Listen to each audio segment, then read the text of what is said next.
Ian Allen from the Hillsborough Mennonite Brethren Church, followed by the flag salute. All right. Let's pray. Father, we thank you today that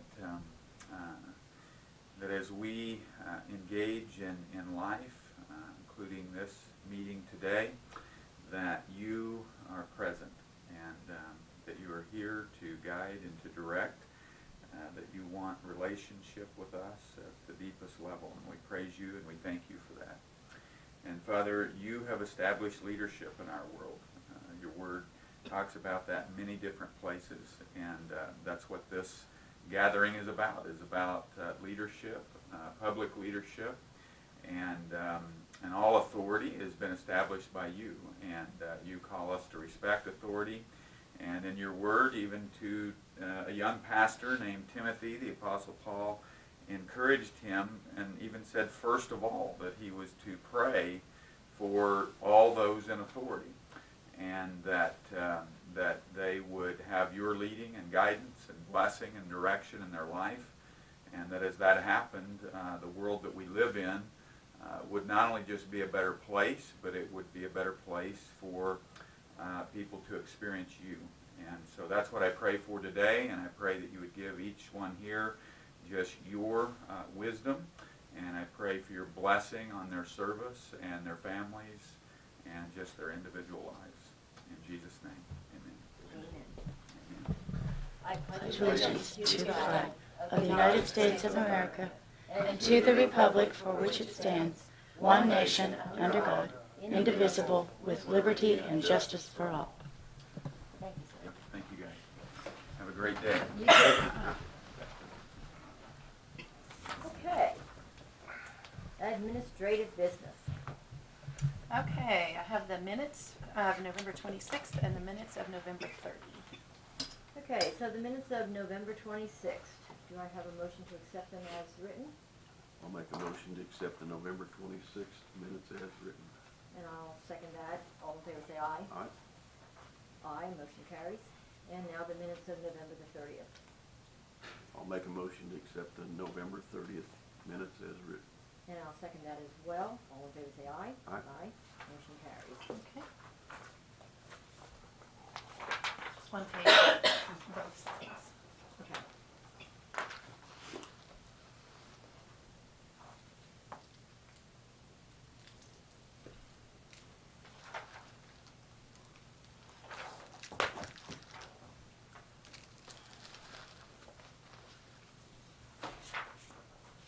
Thank you.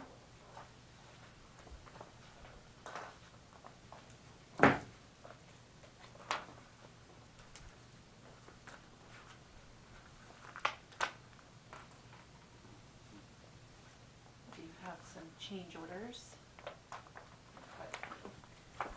Are they pretty much just for review? No, those are all these signatures. Signed, okay. Yeah, since the tax roll has now gone, the tax statements have now gone out, most of the time what you'll be getting will need signatures, so.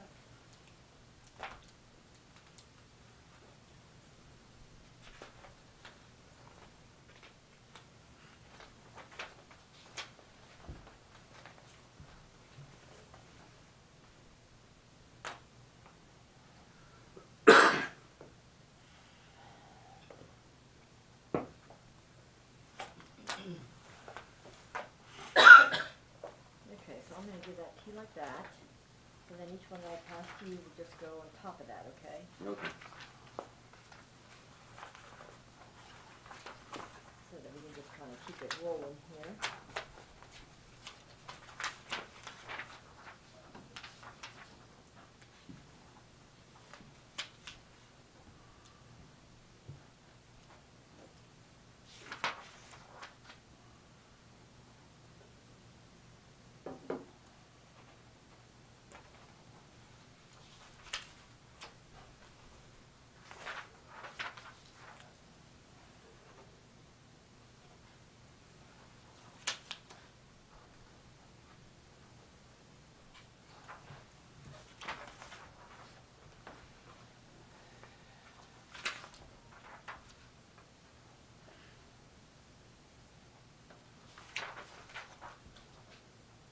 Boy, there is quite a few, isn't there? Yep, there are certain times of the year when there will be a lot, and then other times when there aren't quite so many, so. They've kind of been building up a while we were having to do, we have to cut off the, process temporarily while we do the abstract and generate the tax roll and all that, and then it starts up again.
What is the definition of low production? Below so many barrels or so many cubic feet on gas and oil property? I would say that's probably the case, but that's a question that the appraiser's office would have to answer on that.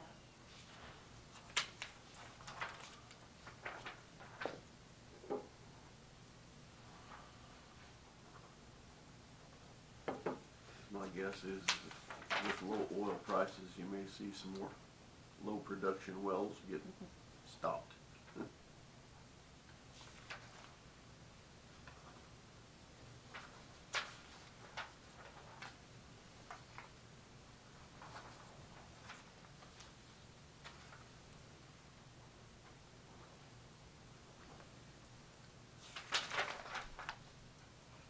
I made a note, so I'll ask Lisa that next time she comes in, Yeah, I'm to just have curious that information. what low for you. production means. Yeah. 'Cause I know we've got a lot of 1, 2, 3 barrel oil wells in this county. Wow, that's low. It is, and with low oil prices, they will not produce, they'll shut them down.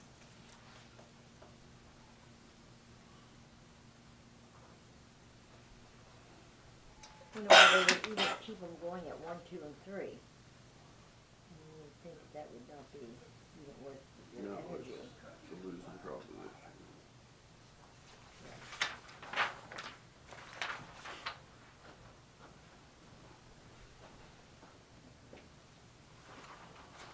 Morning. Good morning. On a nice chilly day. Send those back the other direction. Oh boy, big piles today. Mm-hmm.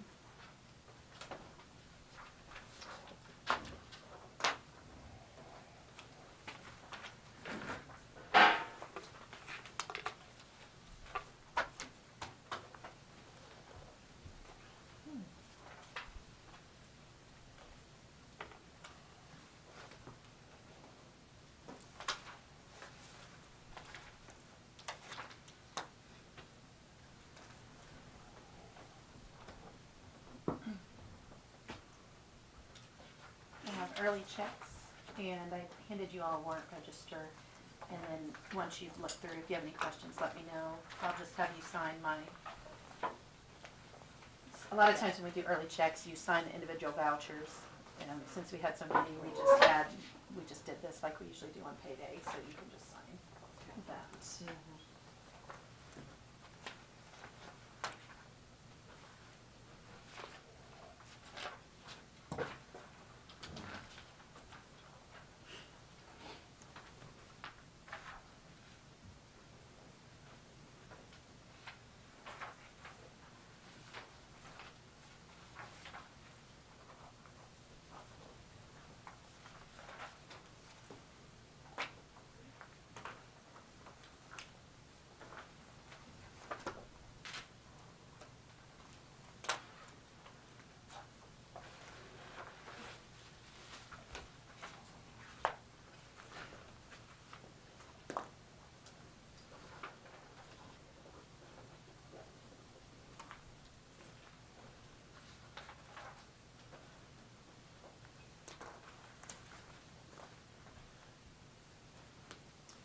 We've had a request to use the tourism bus as in the past for a light tour for a group. They filled out all the appropriate paperwork, they have their driver lined up. I just want to make sure that there were no issues with doing it as we have in the past, approving it for them. Will it be checked for safety? Let's say, is it roadworthy? Yeah, Because the I know road and bridge shop, Yeah. I mean, they look it over and make sure it's good. So, I have no problem. No, I don't care. okay. As long as they check it, make sure everything works. Yeah, they do. Especially the brakes. And I'll even definitely- the lights and stuff too were giving them problems, there were some wiring problems for a while. Yeah, it sits around a lot. Yeah. Okay, and I've got another potential request as well, so I wrote those things down. I'll verify with Tom at the shop that he's checked all of that stuff. I wonder if any, both of these in town and that your request from here? Locally? Well, I haven't heard the second request Yeah. yet, but it is somebody that is in town. The reason why I'm just saying, I just wondered if any other, or other towns for any of the deals might- Tampa was looking at it for potentially doing a tour of the wind farm area, Oh, cool. but then they ended up not Good. going through with that. They had some time constraints, and we're asking for a driver either with passenger endorsement or with known bus driving experience and the CDL. So.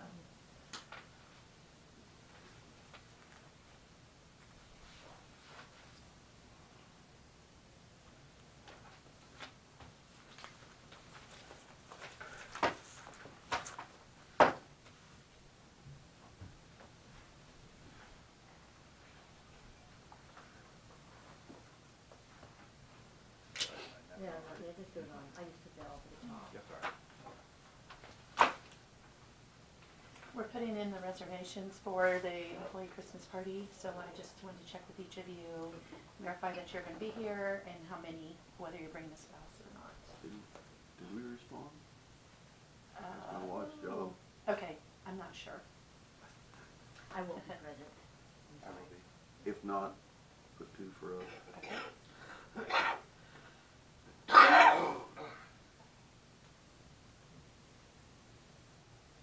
15th at 5 o'clock? Yes, That's Saturday. yes. Yeah.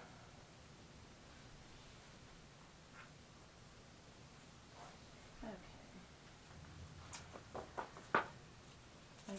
We had asked for bids for lease purchase for that John Deere loader for the transfer station, and you had asked for both a 3-year and a 4-year bid.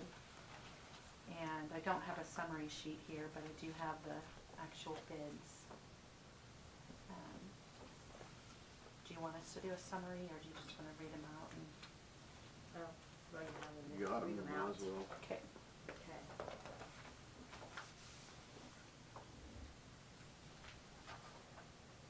Okay, so, This was to all of the you sent out to different the local banks, banks. it looks Yes. like to the banks, yes. I also sent it to Bud so that he could send it out to his John Deere contact, but I never got anything from them, so I don't know.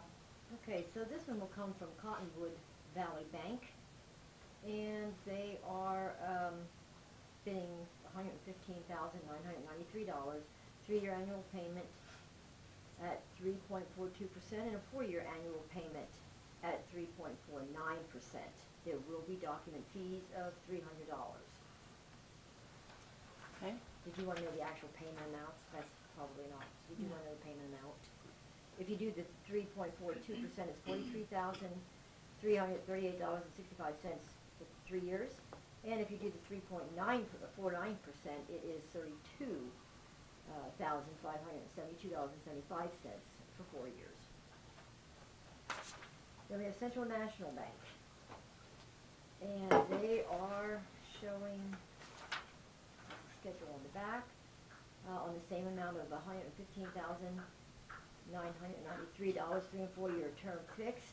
3-year option is a fixed rate of 3.24% for 3 years, with an origination fee of $250. 4-year option is a fixed rate of 3.49% for 4 years with an origination fee of $250 the same. So they did not actually,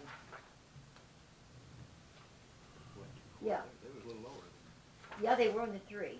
On the 3-year option, they Same were they lower. were before. That's correct. And then we have Marion National Bank. And they are offering, this is 2 pages.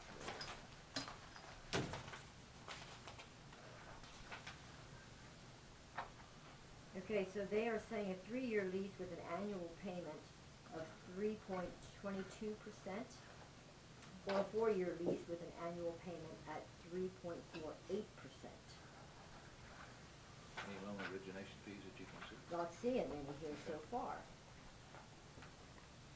It says, yes, it does say right here, no origination or prepayment Right. fees. Okay, cool. Hillsborough State Bank. We have got 3 annual payments of $42,404.06. Commencing 1 year from closing date, interest rate of 4.762%. And on the 4-year payment, it is $32,510.79, commencing the 1st year from the closing date at 4.73%. And I could read a little further and see if they have any type of origination fees, which is not sticking out, but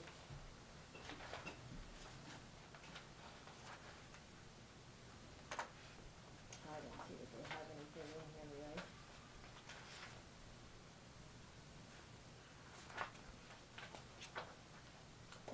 Community National Bank and Trust Company.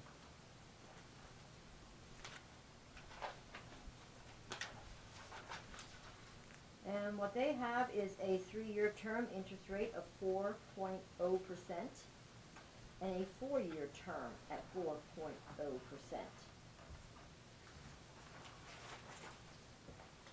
And origination fees.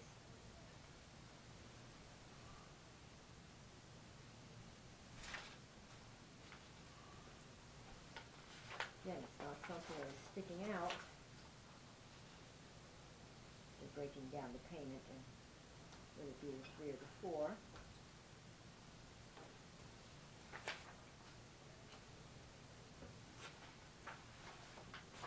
I'm not seeing any.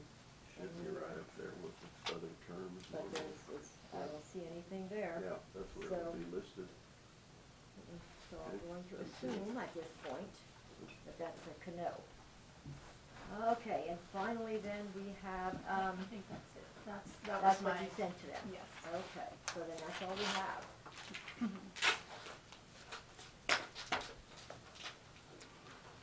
Who was that one? Well, I have Lowe's, Marion National, 3.22%. Yeah, do you wanna go 3 or 4?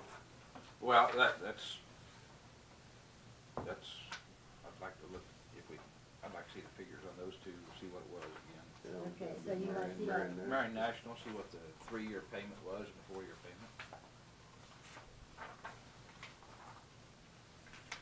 Okay, so the 3-year payment is, the total payment will be, where they have it, it's different ones. You have the 1st year payment will be $37,445.64. 2nd year, it will be $76,097.03.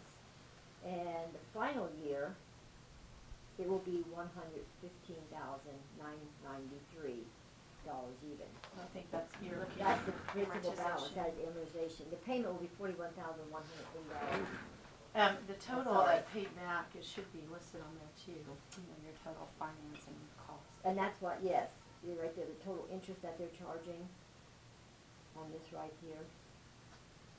It looks like a total of $39,895.97.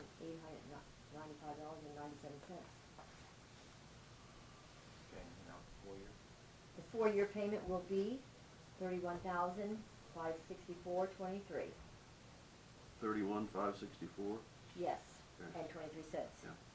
Mm-hmm. was the other one you wanted to see? Oh, that was the only one. No, That's they the were only low. one. That's the lowest one.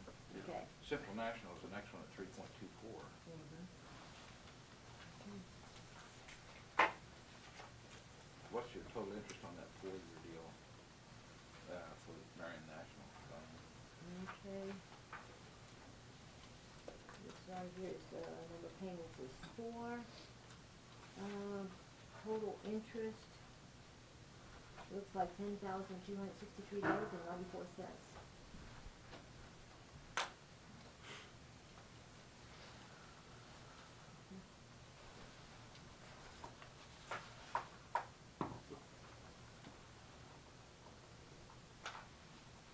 $41,000 versus 31. That's $10,000 a year difference. In the payment. What do you think? Anybody thinking?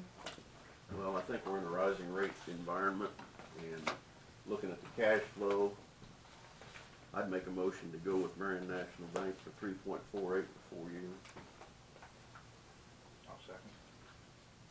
Have a motion on the floor to go with Marion National at 3.8 for 4 years. Second by Randy. All in favor say aye. Aye. Aye.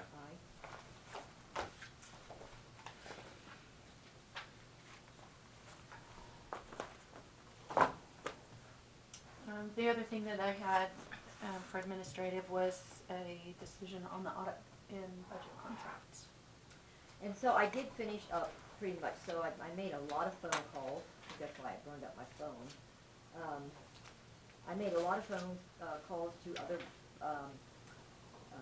CPA offices and auditors and stuff across the state and so on and so forth, and talked to them a bit. I also talked to several counties and stuff. And I had the names and the numbers of who I had called and things like that. And I'm convinced that it is the right thing to do to put out bids for a separate auditor versus a bookkeeper versus a budget preparator. So it is my opinion and my position that, yes, we made the motion to go ahead and take out bids for another auditor, and I stand by that based on the comments and things that I have found out from the other auditors. A lot of the counties are going to different auditors versus budget preparers. A lot of comments that I received from the different places that I had called is, it just depends on how comfortable you want to be with your auditor, and it's always good to have new eyes. And after you have somebody working for you for 20 years, that it is time for a change. They always recommend, in fact, 2 of them have told me, well, one of them told me you should actually do this every 3 years. Somebody else said that they recommend every 5, but either way. So that is my position, to just stay with the way what we did before. Do you, off the top of your mind, do you remember what they were quoting for the audit portion? $43,000. So do we take any of that into account when we put it out? What do you mean? Cost. I mean, what if all of the audit bids come out at 53,000 or something like that? You know, I'm just. From my conversations that I've had with others, and Scott himself said he is not the cheapest one out there. I know he said that, yeah. Yes, he said that, and that has been confirmed to me. And he said 6,000 or 7,000 in some cases. Well, I'm hearing a lot more than that in some cases. So, not only to be financially responsible, I think it's even just wise to find out where we stand financially and put out bids and see what are offered. So, that's my thoughts on that.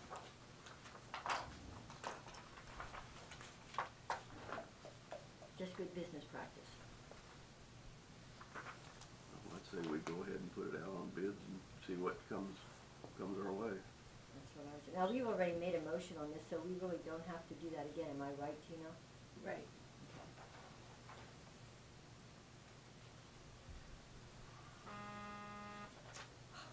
I would just still stay with my vote back then too, that we got some change coming up with commission and stuff. They've been very valuable and been very good assets to Marion County. We've always been in the plus, always kept us in the plus. We put money back for projects, saved money with audit, Scott Lloyd and them for advice, and so I'd still have to, there's just as good outfits probably out there, but they are concerned, have been concerned, and went the extra mile for Marion County a lot of years, and so I will still say that we need to stay with them. Okay. That's Randy's opinion right there, so. We still will be using them for budget though. Yes, Yes. yeah. Mhm. And that part of it's very important to me Yeah. because, just because of the input that we've gotten. Yeah. So, okay. Okay. Anything all else, I have. Tina? No. You have nothing else? No. Okay.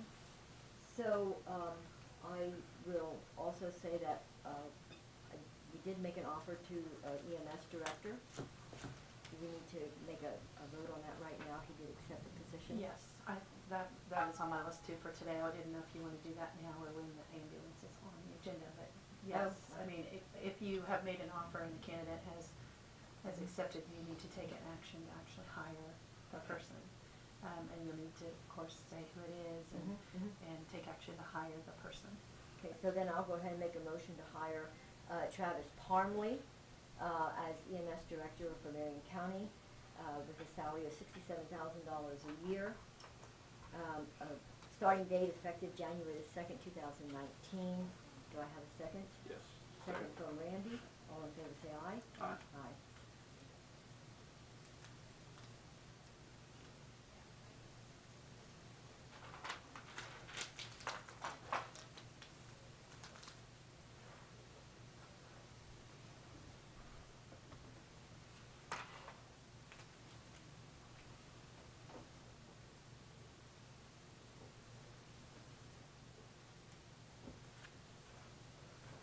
That's all you have? Yep.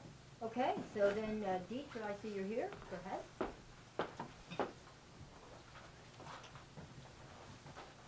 Okay, this security system, I think you all should have the quote on that.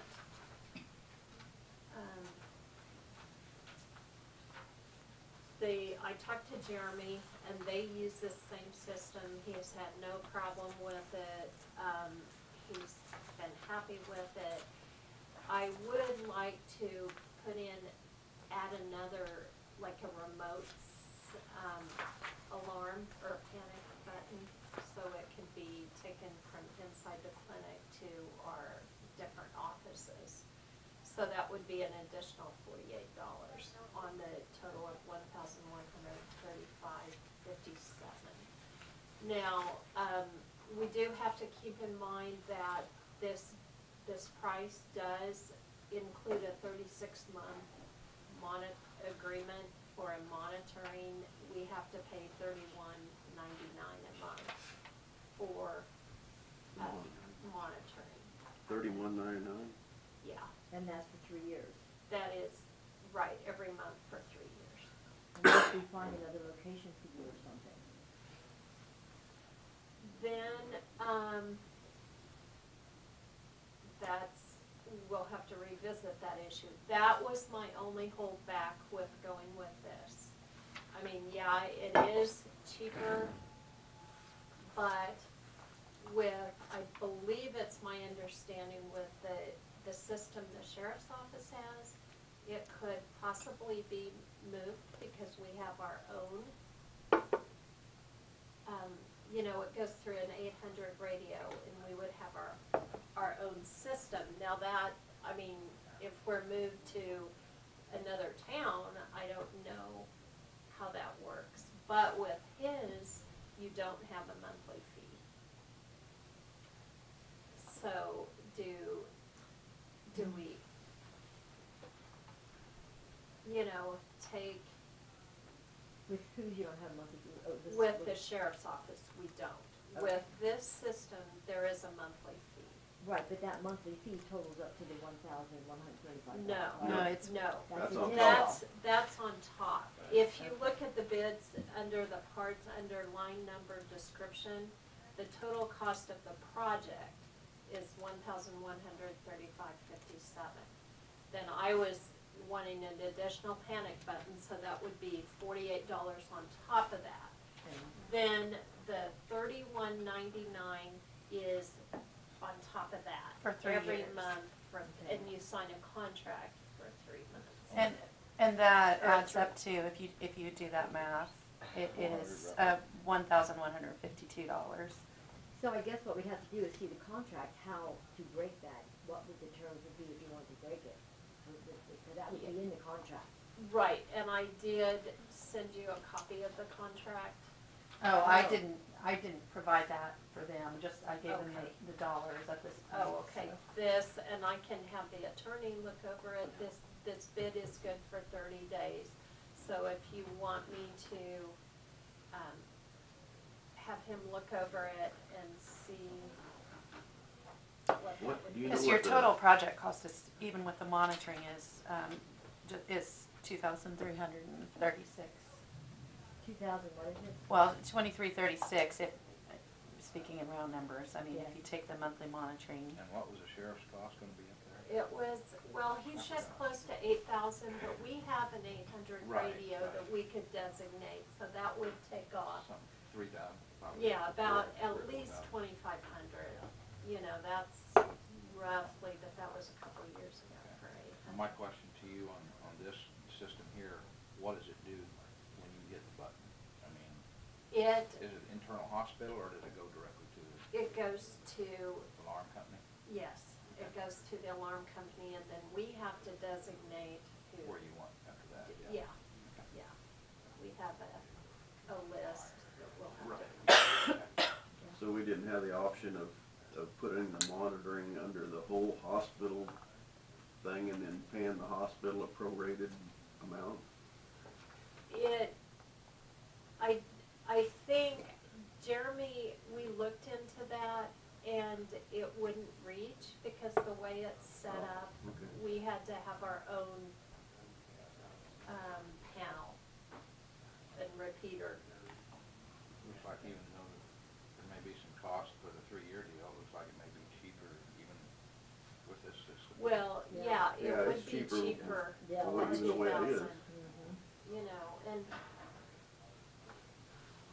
I mean, unless something drastic happens, I don't foresee us moving. Well, Or- it's more versatile too. Well, because I think this can possibly move, you know, Yeah, 'cause it's our own package. right. You're talking about this one? Right. Yeah, okay.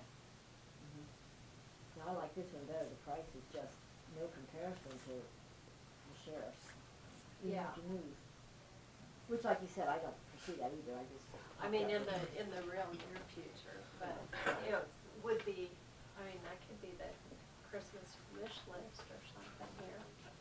You know, even if it was a year and a half down the road and an opportunity came up, and even if you had to pay off that $31 a month for a year or so, it wouldn't still compare to the same price as the sheriff.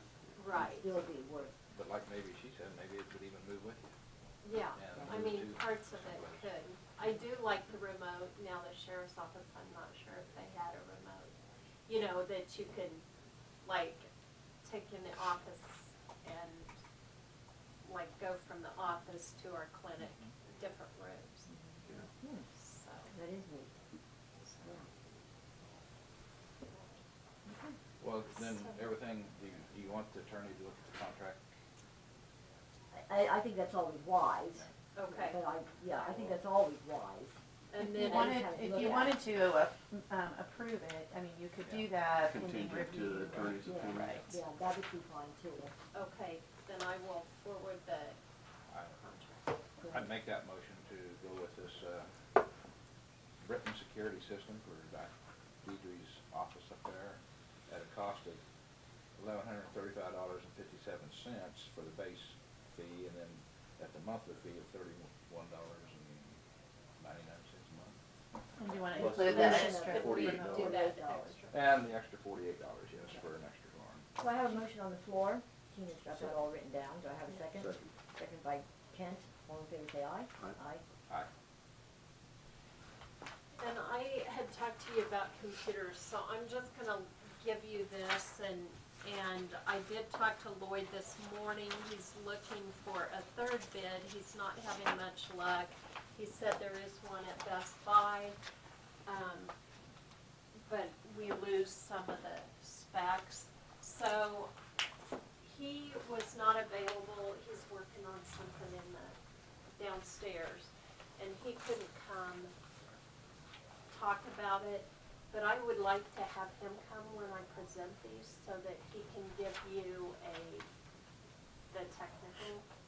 Because they look pretty high. I just want to ask you Yeah. what the deal is with. And that's why I would like him to answer those questions. So, but that is what we're looking at right now, and that would come out of capital outlay. My preference is to get it before the year end, something, and he's gonna continue to look, so it might be next week that we Okay. Okay. All do right. that more formally. Okay. Thank you, Deidre. Darren, it's your turn. Morning. Good morning. How are you? Doing well, and yourselves? Good. I've got two things on the agenda, I believe. I Yes. think so. Okay. First thing up on 3/30th, we've talked to the contractor. We're within our 1-year warranty period on those issues we're seeing up there, but there's no reason to jump in and try to do it right now when we can't get hot mix asphalt to put it back. So I know Randy was up there. Randy and I just happened to run into each other up there the same way we were up looking at it. I don't know if either of the other of you have gone and seen the. Yeah. Oh, I've Okay. been looking at it every week for months. Basically, what we feel has happened is that's the exact spot where we cut out that hill. We shaved off. That's the only place in the whole entire 8 miles where we changed the profile of the road, and there was about 100 foot long where we took out about a foot tall, 18-inch tall Which hump. spot are you referring to? Eagle, just. Oh, West Virginia way at the edge. Yes. Okay. Correct. And so when we shaved off that hill, they reworked the ditch, but we think that we probably, the contractor should have taken a little bit more out of that ditch. And it's the fact that that's not draining great right there might be sucking some moisture back into the base. And that's what caused that base to get a little soft in that edge to start to, because where we're starting to see the rutting, that's a base problem. It's not just the asphalt. So their plan is that when we can get hot mix in the spring, as soon as hot mix plants really gets fired back up, they're gonna come back in, we will saw cut out enough to get out past the wheel path of the vehicle, so probably out to the middle of that lane, go at least 50 or 60 feet beyond each direction of where it's cracked.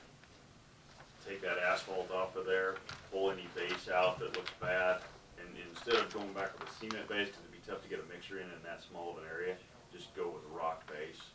And I'm gonna recommend to them they put geofabric down underneath that rock base. So we'll probably pull out like 10 inches to 12 inches. They're also then gonna come in and they will shave out a little bit more out of that ditch right through there. Because as it goes on west, we really drop off in elevation, so we can retrim that ditch to make sure we're getting positive drainage away from this area. And then re-hot mix. So Darren, how is it possible that moisture got in there, and this is a cement slurry base? Cement treated base. Yes. Isn't that stronger than a rock base? How does moisture penetrate that to cause this type of damage? Well, any time you're dealing with soils and there's any kind of moisture setting around, you can't have a wicking problem. So if there's any kind of moisture setting in that ditch, the road underneath what we stabilized can actually act as a wick and pull moisture in. Just because we have a cement treated base, that cement itself, cement over the life, and we're talking 40 years of cement, whether it's concrete or cement treated base, it actually is continually curing out. It doesn't cure, it's a bell curve. So after 28 days, it's reached its highest strength, but over its full entire life, it's constantly curing. But if you oversaturate anything, you've gone past the chemical point where it can hold its bond. So the fact that we were wicking some moisture in from somewhere, whether it came from the top with some of the cracks starting to develop, which I don't think was the case here, whether we wicked in from the side, whether we've got something else going on, it just got to the point where that little area, and we're talking 18 inches wide by 40 or 50 feet long, it had something either in the cement treated base itself or right below that got so soft that it couldn't maintain the solidness of the base that was put in. So the cement, I guess I forgot, but the cement base, I'm thinking of a cement base. you know, was it just a percentage of cement that was included in there or something, when you said? Describe that process Okay. right there, maybe that would help. Okay, so, you don't think concrete, okay? You throw concrete out. Cement and concrete are two different things. When you're making a cake, you got flour, right? Cement is the same thing.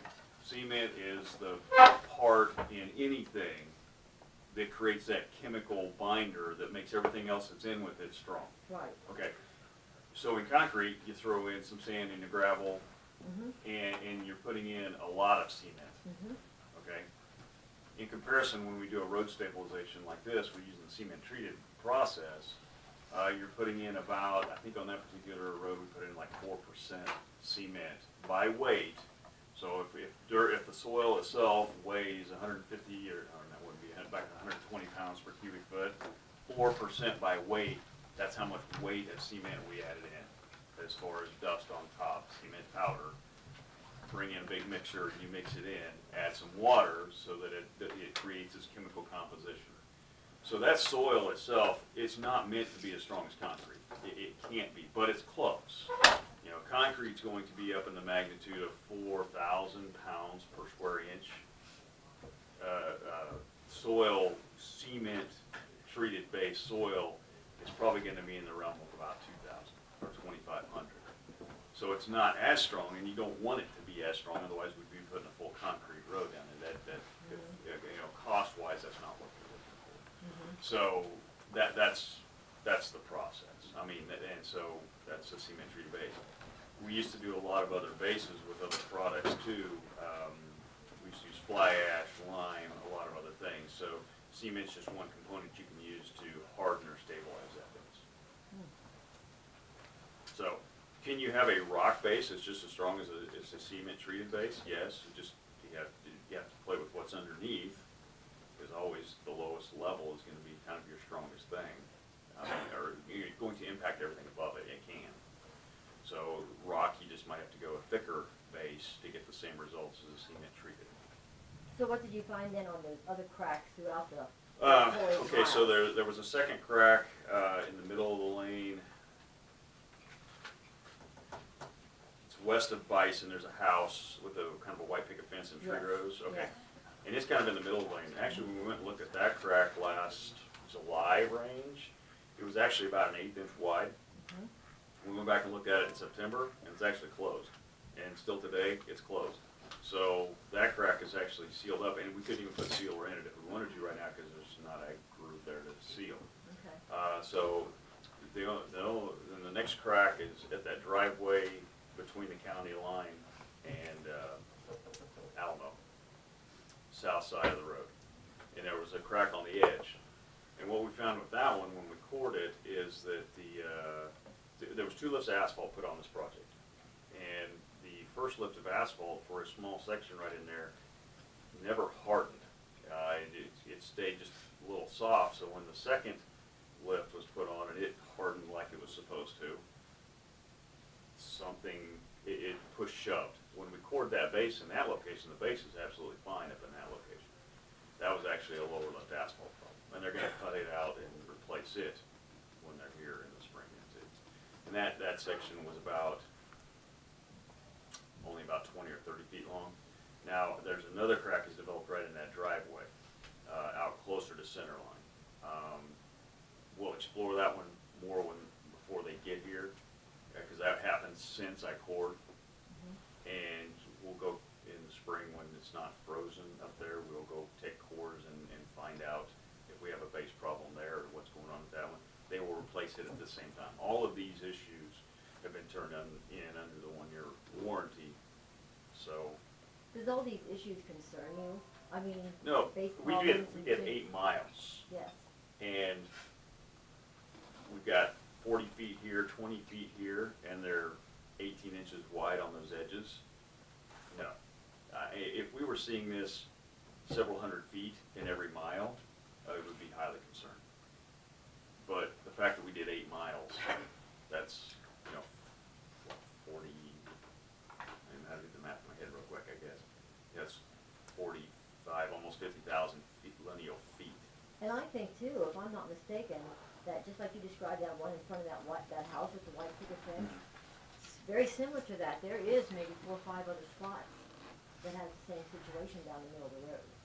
Okay, I've driven the road several times in both directions. I try to every month or so, month and a half, just to see if I see any. I hadn't seen any more, but if anybody sees any more, please let me know and I will go check them out, especially before they come back. Because one of the things they're also gonna do is some of these cracks that don't,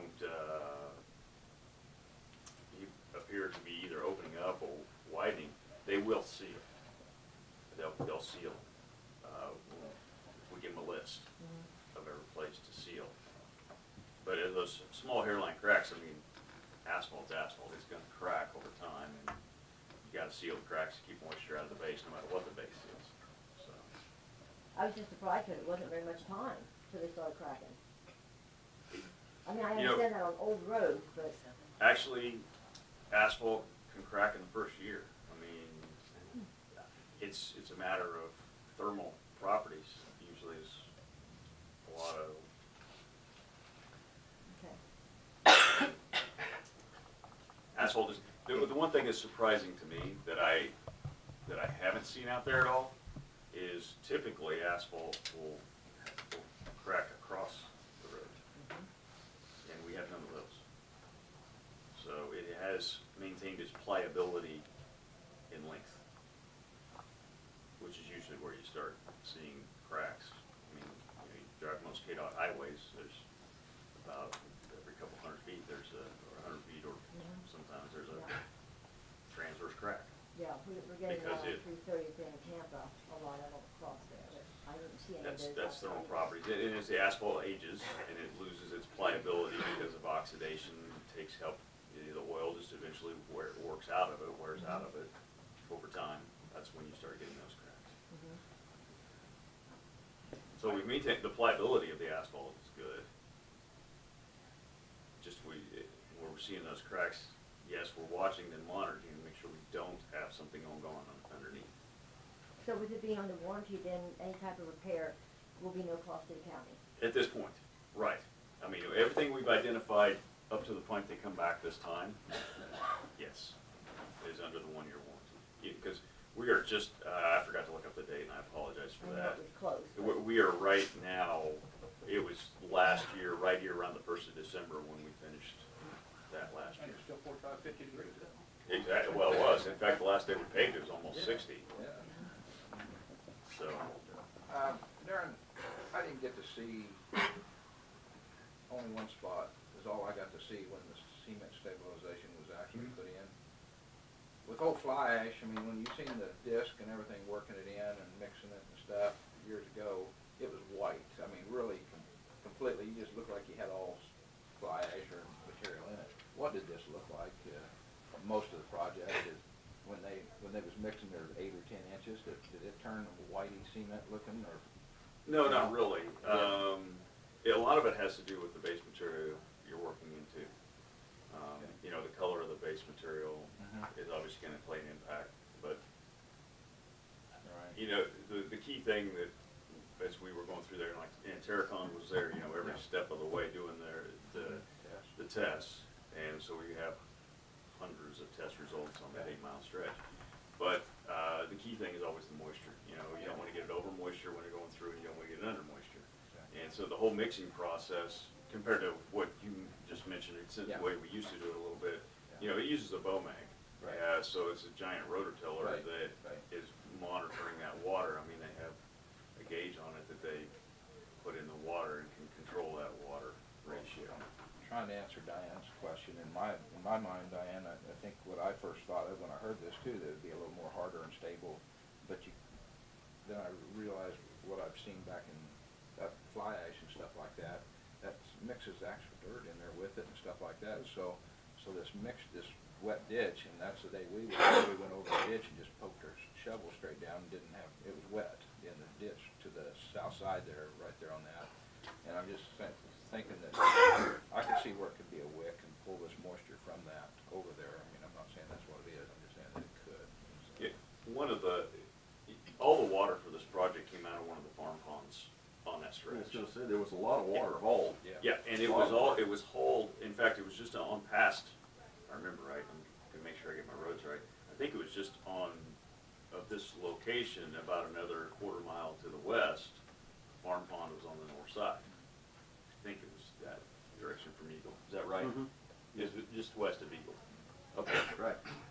Well, because they had the pump set up and they were loading all the tanks on the road itself during that whole entire project, you're gonna lose some water, you know, when you unhook and hook the hose up and everything else. We had a giant wet spot, what was it, 100 feet long, that it was actually cutting ruts, and we remixed it a couple times with the Bomag because we were putting enough water on the road right there from the tanks unhooking and hooking up. And we thought if we were ever gonna have a problem, we thought, oh, that's gonna be our spot. In fact, we even pulled some extra cement off of a couple loads right at the end and remixed that spot. Because we thought if we were ever gonna have a base problem, it's there because we had so much extra water just kinda sticking around all the time, because that's where we were hauling, and we saw a lot of unloading and loading extra water sitting there. So, but that spot, you know, we haven't seen any issues with at all. But it's got good ditch drainage right through there too. And since we cut down into the hill, took 1.5 feet out of there, could we possibly be getting closer to a spring that's underneath there? I don't think so. Okay. Not in that location. That doesn't appear to be Okay. an issue. If we were seeing that, we typically would probably see something going across the whole road. I mean, and the other part of the process, you know, to go back to your base question, the asphalt that was there before was, we did a 2-pass Bomag application. The first pass through is where we didn't have the cement out there yet. We did a 12-inch deep, where we took the asphalt and it literally chewed it up and put it right into the soil. And that was 2 feet wider than the asphalt is now. Then we came back in, put the cement on, did another remix, and that's when we added the water and the cement, and that's 1 foot wider than the asphalt is now on both sides. So it actually got a double mix, Yeah, right. extra wide. We came in a foot, added the cement, remixed, recompacted, and then the asphalt's in. It'll be interesting to see as we go forward how, because I was just thinking that this cement mixture and slurry and all this stuff is gonna be stronger, better, because it's put deep, I thought Well, 12 inches or something, it's gonna be a much better it's- base. It So is. it'll just be interesting to see as we go forward how much longer. Wasn't that Stays up. It is a injected much dry better though? base. Huh? Wasn't that injected dry? Well, not injected, actually, yes, there's two ways to do the application. This one was the one where we actually just drop it on top, and then the Bomag mixes it in, right? The other one's to do the slurry injection, where it's already a slurry mix and you Right, inject it. so It's there nice. was no slurry. No, this one is not slurry. We bid it both ways. This happened to be the way that, and so that's why we had 2 different cement rates too, based on testing that we did of the different soils along the way. We said, hey, here's the cement rate if you go dry, here's the cement rate if you go slurry, because we knew with the slurry we'd get an injection that was a little deeper, a little more thoroughly mixed. And the dry cement was higher because there's always a chance that you lose a little bit either in wind conditions or it just doesn't get mixed in as well, so you kind of overcompensate a little bit by going a little bit higher percentage. So, but the base is still the strongest base we could put out there with actually outgoing the concrete as a concrete base. So, unless you want to go really deep rock. So, Next subject? Keep an eye on it. but we will. Unless somebody That's, else got some more. and at this point right now, I anticipate a repair probably in that March timeframe. But you know, who knows, if weather sticks around longer, plants don't open up, it might be April. Right. But we are on the top of their list. So as soon as the hot mix plant starts opening up, and I'll Okay, keep in touch with you guys and Jesse as far as scheduling the time on that. all right, So that way we can notify the public so that they all know when things might be happening. yes. So the other subject, the lake utility upgrade. Talking to ditch diggers, their plan right now is to start right after the first of the year. Talked to Isaac and we've coordinated that. Right now he has nothing planned. There's nothing out there. He's got something right now, but in that time frame, we won't have anybody that we will impact with that work. So, and ditch Steger thought they'd be in and out in 30 days or less. So that's about what we gave. As long as we don't get a snowstorm right in the middle of the day. Obviously, we'll give them weather days if that happens. Okay. So, and the plan right now is that they plan on, once they change their mind since we talked last week, they plan on boring a lot of it, so they, you know, we won't have a lot of open cut, just wherever we have holes to put hydrants in or make cross connections. Good So, deal. so it should be pretty fast. All right, do you have anything else? Unless you have any other questions for me? Thank you. I don't have any other questions for you. Nope. Thank you very much, appreciate it. Darren? Okay. So Jesse, we have bridge number 40 discussion.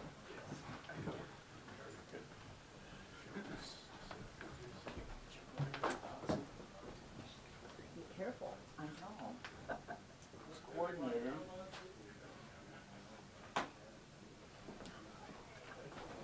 I brought Jason in here, just an update. A couple weeks ago, told you we ran into a few hiccups there on bridge number 40 on the county line.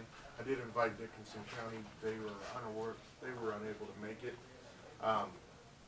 Jason here has agreed to pass on some messages to them as well. So I'll let Jason take it from All here. right, good morning, Commissioners. Yeah, Jason Hoskinson, BG Consultants. Good to see y'all. A few months since I've been here, but so yeah, I wanted to give you an update on bridge number 40. So if you remember, the project started back in October-ish.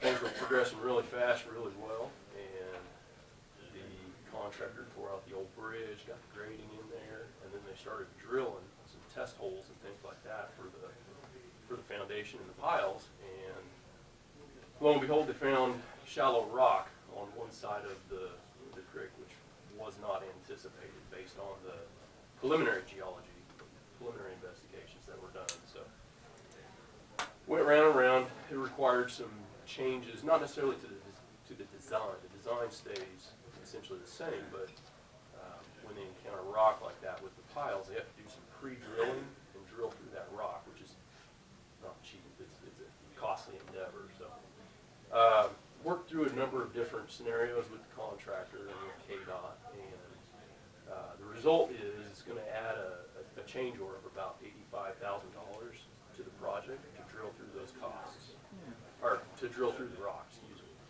for the foundation.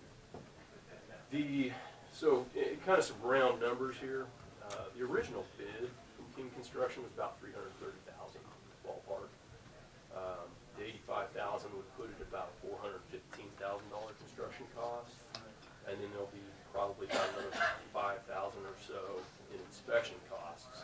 Because the bigger thing here is that it's going to add about another month. So slow them down and delay the project a little bit. There's about another month's worth of work for them to move the rig around, drill through the rock, and get the foundation going.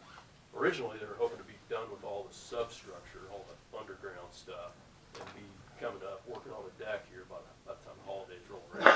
So obviously, with the weather and other things that come into play here, it's going to push the project into probably a late winter, early spring completion. So my guess would be that the bridge will be open probably in February, but that is yet to be determined. Just hopefully, we've had, what, a month's worth of winter here, and we're not even into winter yet, so we'll see where that goes. So anyway, the construction costs and the additional costs there, everything's participating through the KDOT program. So KDOT pays 80% of it, and then the county pays 20% of it. So of that roughly $90,000 would be about an $18,000 cost to the county. So, and then I know there was some discussion of cost sharing with Dickinson County. So we'll go to them, explain to them what's happening here as well. Basically, it's just a result of unforeseen conditions. The geologist went out there originally before construction, found rock on one side, didn't find rock on the other side. So what the contract is basically doing is overrunning those unit prices that they bid to address the issue of rock. So That's just the first time it's ever happened, isn't it? what's that? This is the first time it's ever happened. No. Geology companies, we work with them all the time, and it's not an exact science, we'll put it that way. Sometimes you just never know until you get out there and you start uncovering things and see what you run up against. The one thing I did do, I looked back at, so if this ultimate change in the construction cost puts the total cost somewhere around $410 to $420,000. When I was talking to Jesse, when we originally applied, we estimated some anticipated costs with contingencies and inflation and whatnot. And ironically enough, the anticipated cost when we applied for funding was about $420,000. So obviously, if there wouldn't have been rock out there, you would have had a cheaper structure. Right. But encountering that drives the cost up. So that's kind of where we're at. They're drilling through the rock right now. Hopefully, be done with the substructures by the holiday time. And first part of next year into January, we'll see a bridge getting built. Will you have the official change order coming to the board at some point for approval? No, it actually will go through KDOT. So this is a contract through KDOT, and the county has already escrowed some money plus some contingency essentially with KDOT. So they'll go through the final cost audits and everything at the end, and then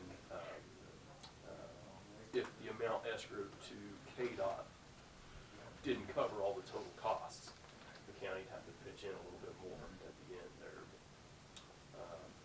Through the bidding and the construction phase, KDOT basically acts as the county's agent negotiating those contracts. Initially, the change order of the asphalt was a lot higher, but we were able to basically negotiate it down, some of the costs they had in there, double it up on some things. If you have any questions for me, Is what it is. Yeah, you know. yeah, I think we're already in this ball game, and, you know, even the 18 to 20,000 would appear extra. You know, I'd just like to transfer the message to Dickinson County, and it's here, we're wanting to move ahead. I will relay that information along to you. Thank you. Keep us informed. I will. Yep. Thank you. Thank you. Yeah. Okay. Is that all we have on that subject matter? Okay. Next, we have the bid approval of the transfer station and shop office. I think that's what you handed us here from the Fall Valley. Yeah. But you have that?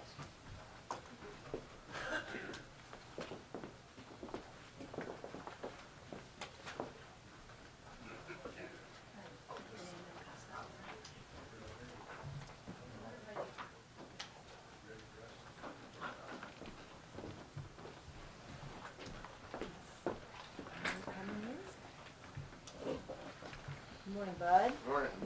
Good morning. Morning. Morning. We can sit down again? Yep. Take a hot seat? Yes. You're the one doing the talking. You're the one.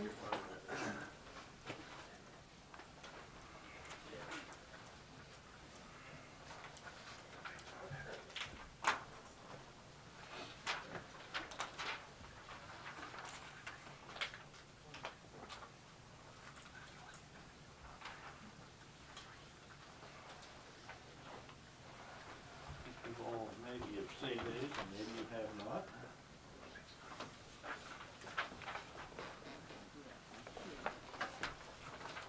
Thank you. And I'd rather bring those. We went through and evaluated the bids. There were about yellow marks on that spreadsheet as errors. So everybody's calculator's not working real well, or their spreadsheets aren't functioning quite right.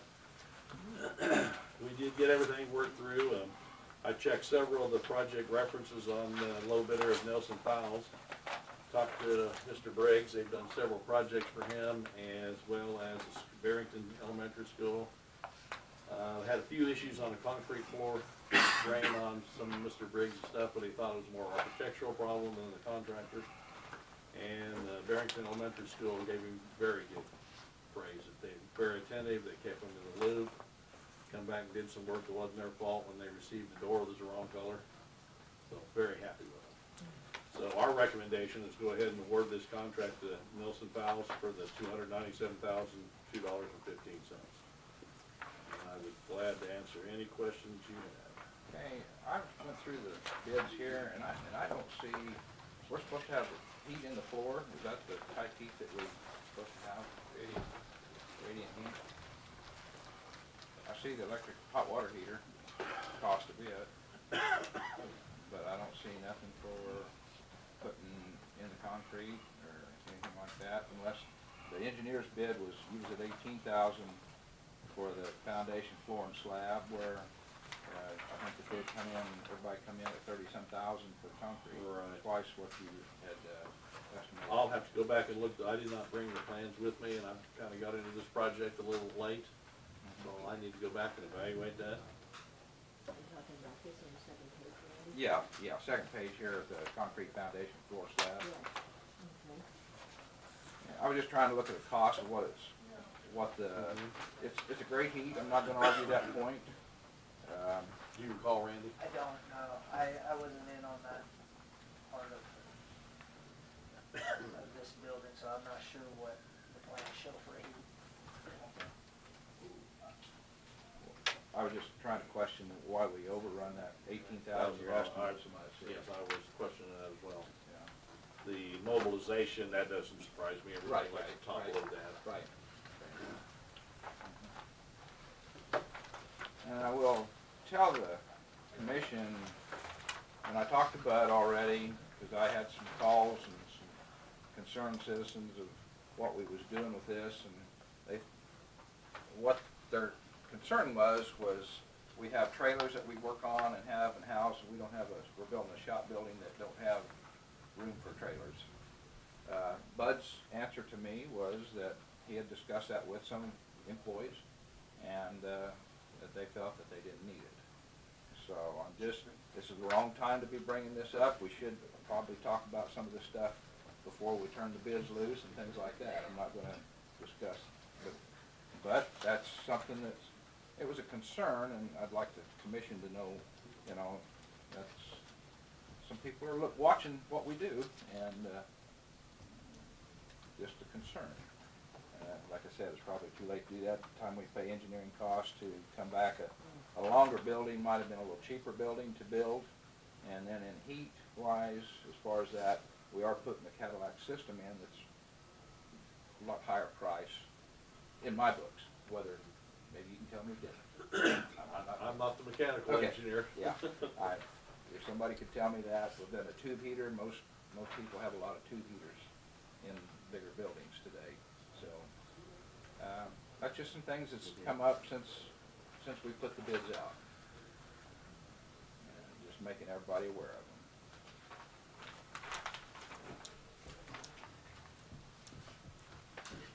Just on an average, what's the cost difference between tube heaters versus, Well, I I mean, don't is it know. twice as much? Is it Well, I would. fourth? Is it what, you know? You have a lot of cost in installing your underground water system in the cement, and that's why I think that's probably the reason, in my just guessing, is the reason why we've doubled that cost there.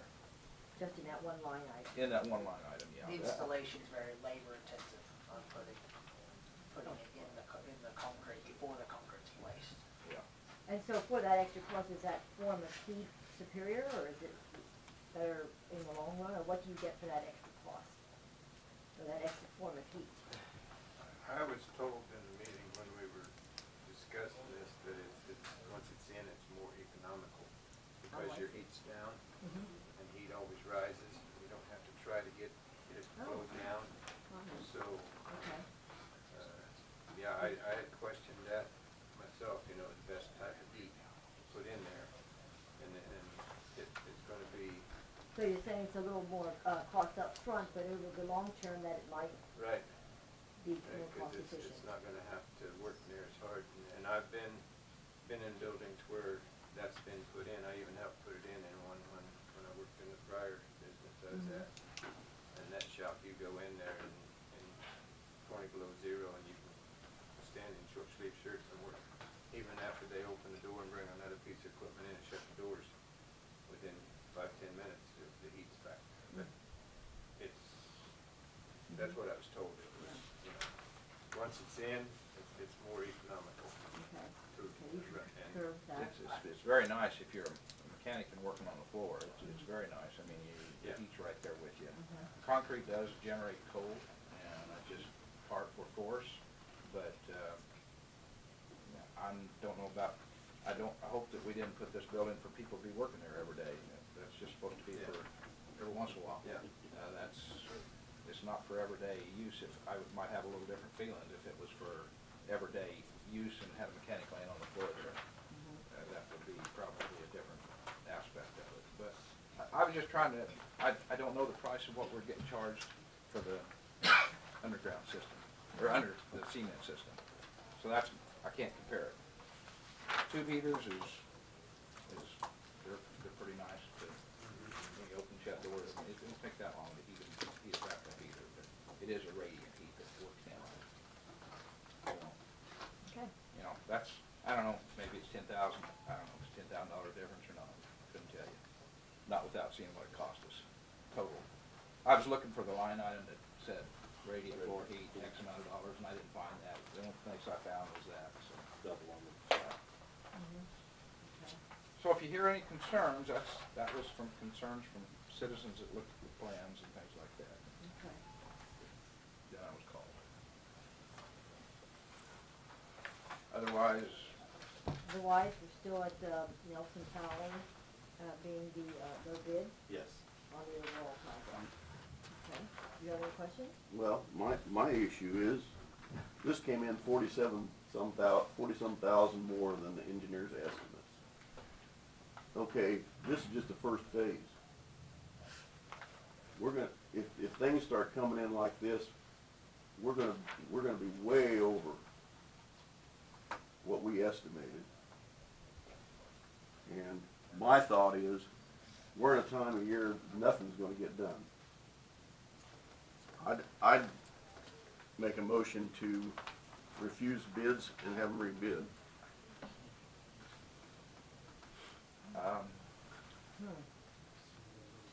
I'm afraid we're gonna get into the next phase and we're gonna get an even bigger figure than what we're looking at here. And this was a pretty good jump from what the engineer's estimate was. I'm trying to figure out, Kent, where you, are you thinking maybe we take a look at the total project together before we do this, as cost-wise? Well, it may not hurt, because the figures that we've been looking at in the past look, to me, to be irrelevant at this point. And I don't want to get caught with, all of a sudden, we were looking at $1.5 million, and now we're looking at $2 million. Yeah. Well, if you'd like, you can go ahead and table this today and let me go back and pull the files out and get into them and see what's going on and see what the original budget was. I did not bring that information with me today. And we can just table this for the day. I mean, if I thought we were in, I know we need to get it done, but nothing's gonna get done for a while anyway. Well, I don't mind tabling for a while and giving you the opportunity to go check things out. And then I can review that floor heat. Yeah. I think, I think I'd like a that's cost good. comparison, Yeah, I would too. and just to see where we're at, what it costs to put in, and PKMR Yeah, the engineers, mechanical engineers who they're would be able pretty, to give it back they're to pretty us. confirmed they were allowed. Okay. Okay. So I would go along with allowing you to And to then- table it for a week. So, do you want, Kent did make a I'll motion, I'll so. withdraw that motion and allow our engineers to go back and revisit this, the original estimates. With that being said, Kent, not only on the heat situation, but the building that we designed does have some extrusions in it, where a rectangular building, would that be another thing to compare after we want to get some costs down? We could look at that. I think you're talking about the office space that was added on. Yeah, on top something of to the that shop. effect, yeah, just Instead of having make it it all within, into one rectangular building instead of. we could then increase the building length. I don't know how much they were looking on these trailers you were discussing. Yeah, it's just a truck and trailer. What's your maximum length there with a truck and trailer? 50 foot's our longest trailer, and probably another, I'd say 70 anyway. Yeah, in 20 the is end. the length of your, both of them? Yeah, probably both together. of them together, yeah. That's giving you room to get around there and stuff, I would believe. Because if there's storms or anything coming in and decide to bring one in to set, well, you'd like room for both, probably the engine and the trailer and the semi to set inside, probably. I appreciate that, Kent, take a look at it and see where we can get back under some, well, estimated cost that we was looking at. So, I think it's a very good idea to take a look at it. Just some rough numbers if you think we could save some more money on the building. Okay. And not so wide, probably. I don't know what you would need for this, probably. It's a long building. How much you need to go through that, but, Right.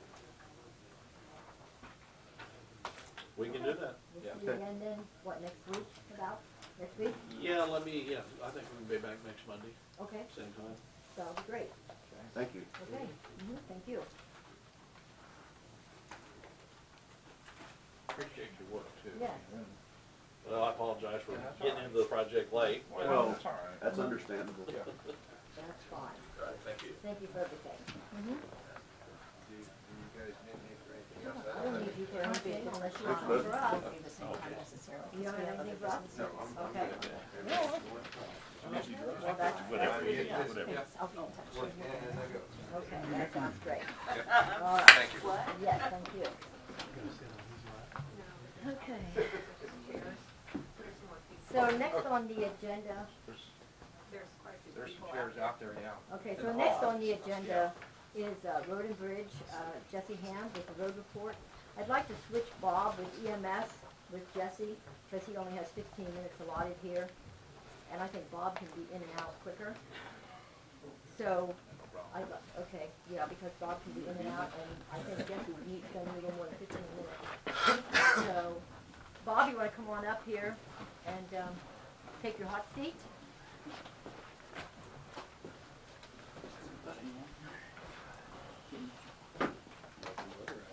Alright, Yes, so, sir. just coming back to, I talked with you before the last meeting about, keeping one of the trucks that we had taken out of service, and making it as a second spare truck over in Hillsborough. You guys seemed pretty much on board with that, but Randy, you were wanting some numbers. So I put some numbers together just as far as kind of what it would cost us to put it back in service.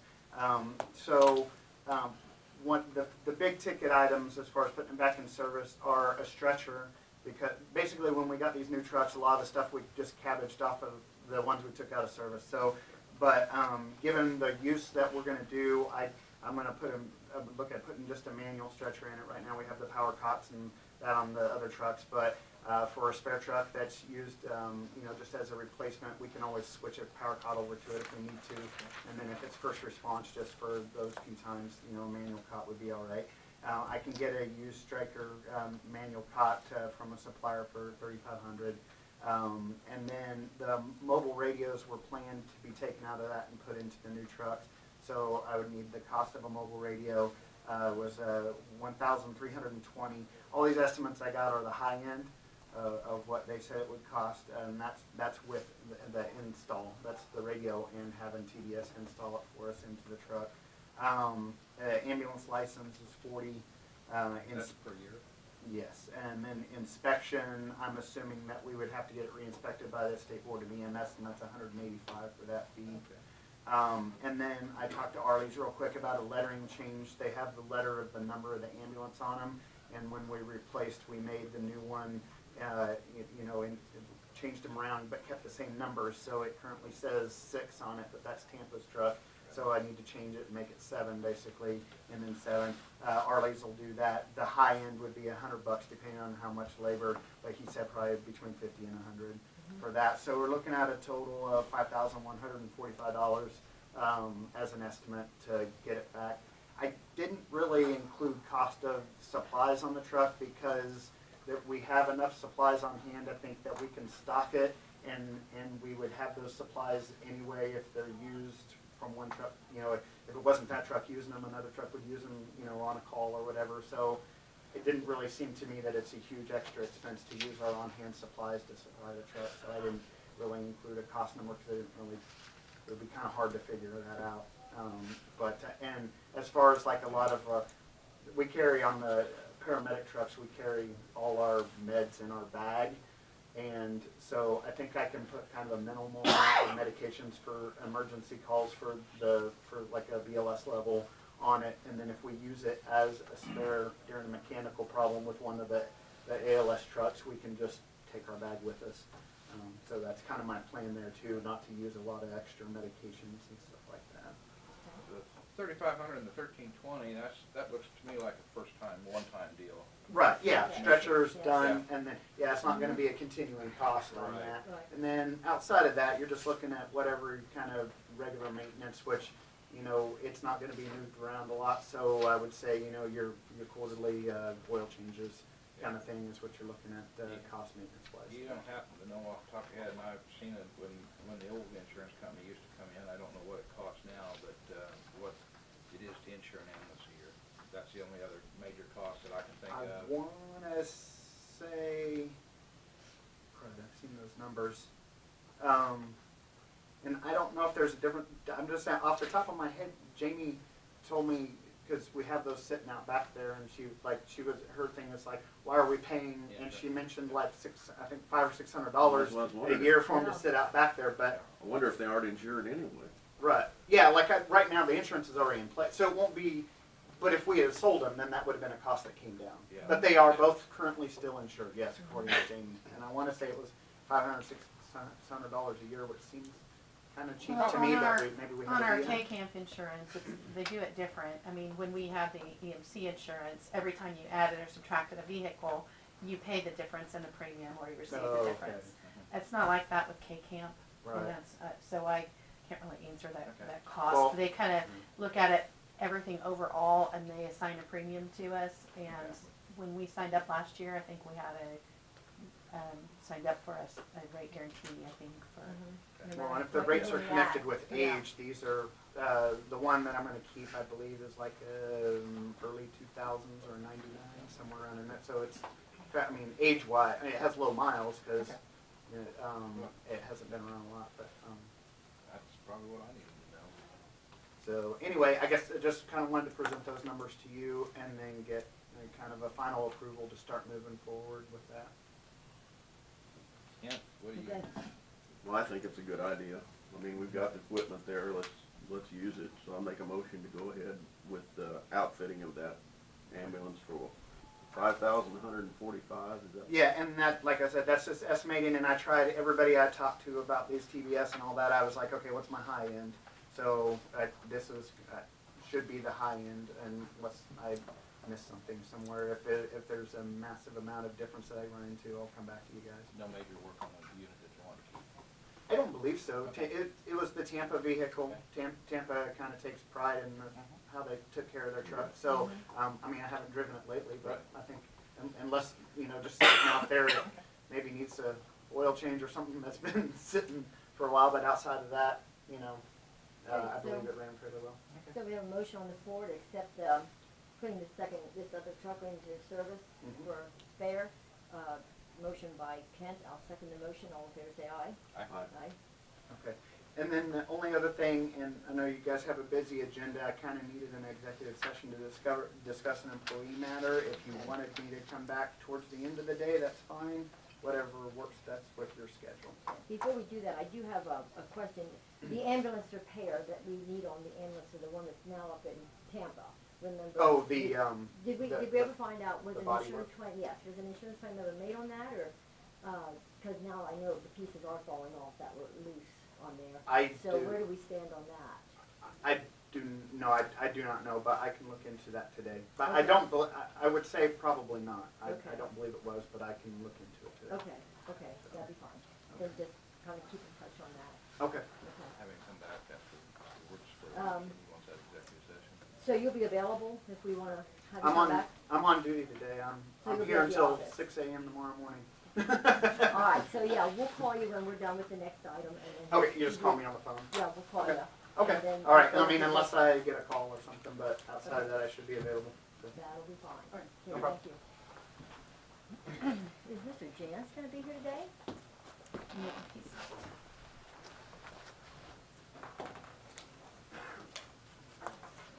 He said he has court today. If you have something that you want to talk to him, you might be able to get him on a call if you. Okay, so next we have Jesse Ham with road report. Can I just ask if anybody has not put their name on my list, would you please put their name on here? Okay, thank you. some more chairs, if you look at chairs, we've got chairs in the hallway. Okay, Jesse, you're on the hot seat. So you, I didn't call this meeting, Kent did, so I don't know how we start this off. Well, I just wanted to review the road report that we received from Norton Bowers and kind of see, you know, policy-wise, if this is something that we can work with going down the road as far as the report and then the operator instructions. so Jesse, you read the report. Yes. And so, I'm glad that you're here, okay, because we do need to address this. And so I'm gonna ask you to give us your comments on the report and what you think about the report. Anything at all that's in that report that you wanna talk to the commission about. Okay. There's a lot of truth to this report. False shoulders, crowning issues, ditch issues.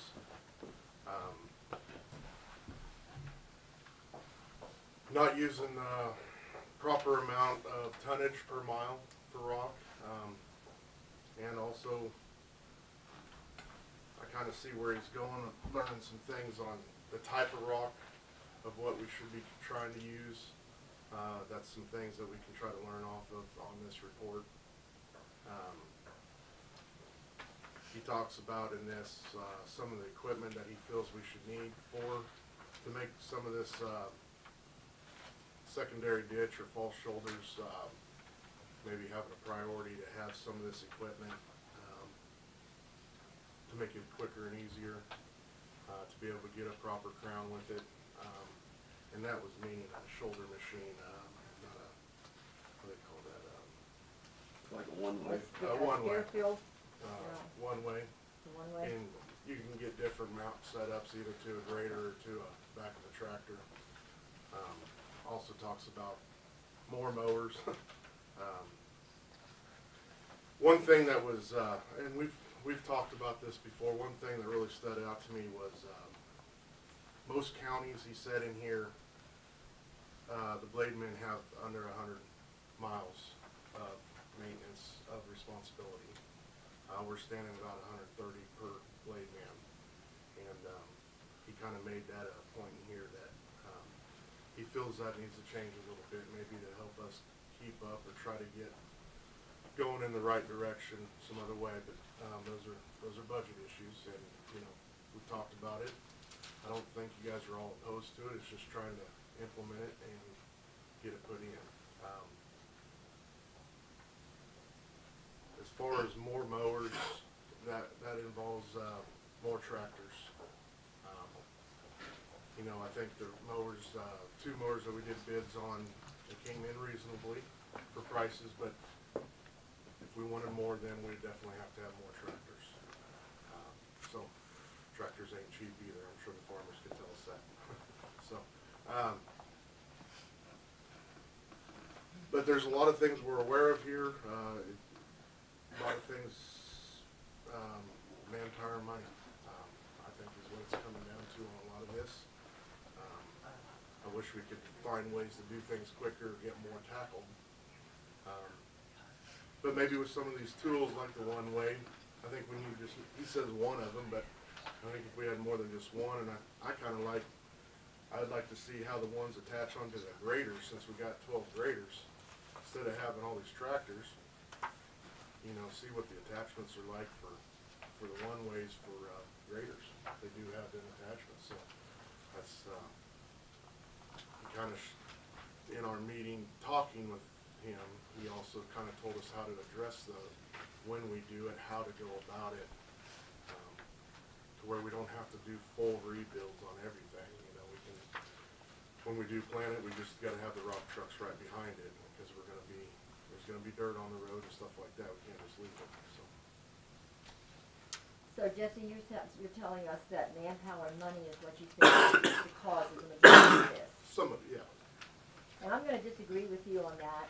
I'm thinking that it's a lack of knowledge, a lack of prioritizing, and skill, leadership.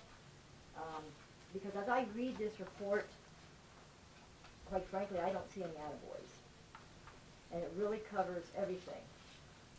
When I read things that says that he didn't see many miles that did not need to be bladed after a rain, that's terrible. And he also says that there are very few good rock roads throughout the county.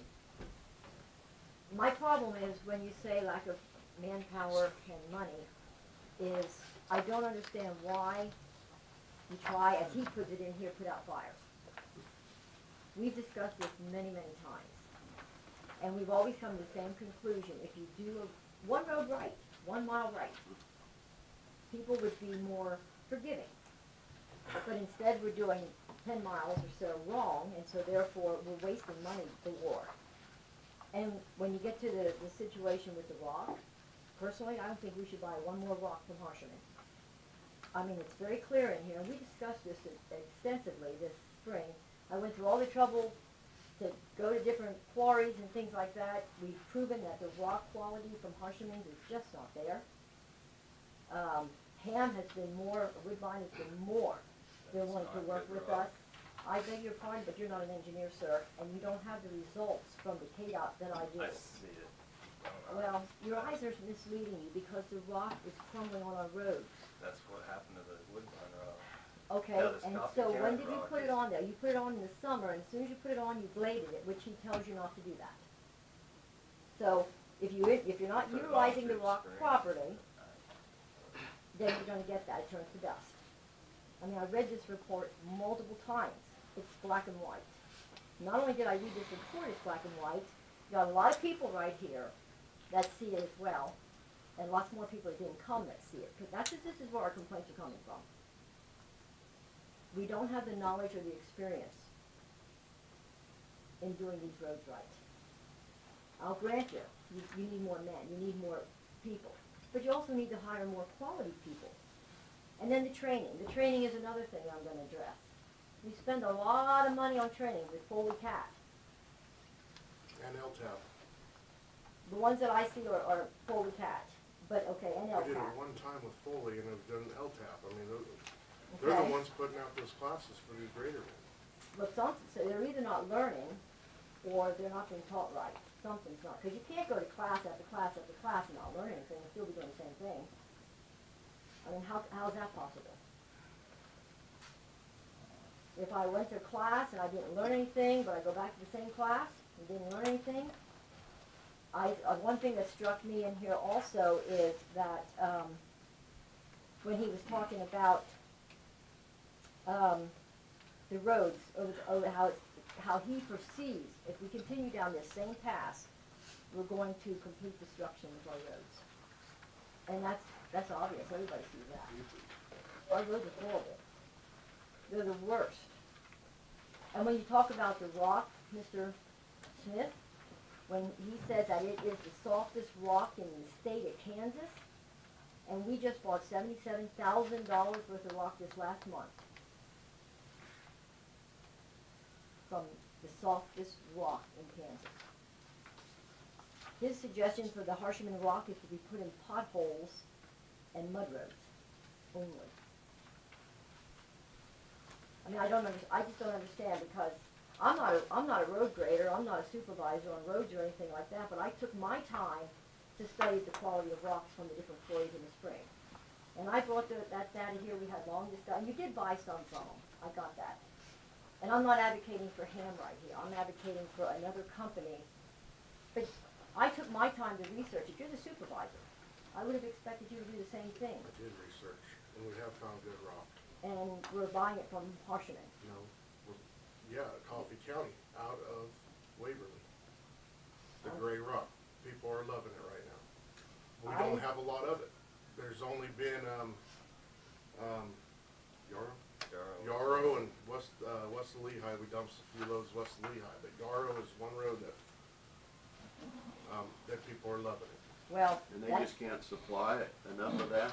No, it's just, I don't have the money to keep buying. I mean, it's 15 something a ton. Right. It's so, doing great right now. okay, so if it's $15 a ton, and it says in this report, and I know this to be true, that the hard rock up here at Woodbine is 11 something a ton, why would you want to buy the $15 a ton rock?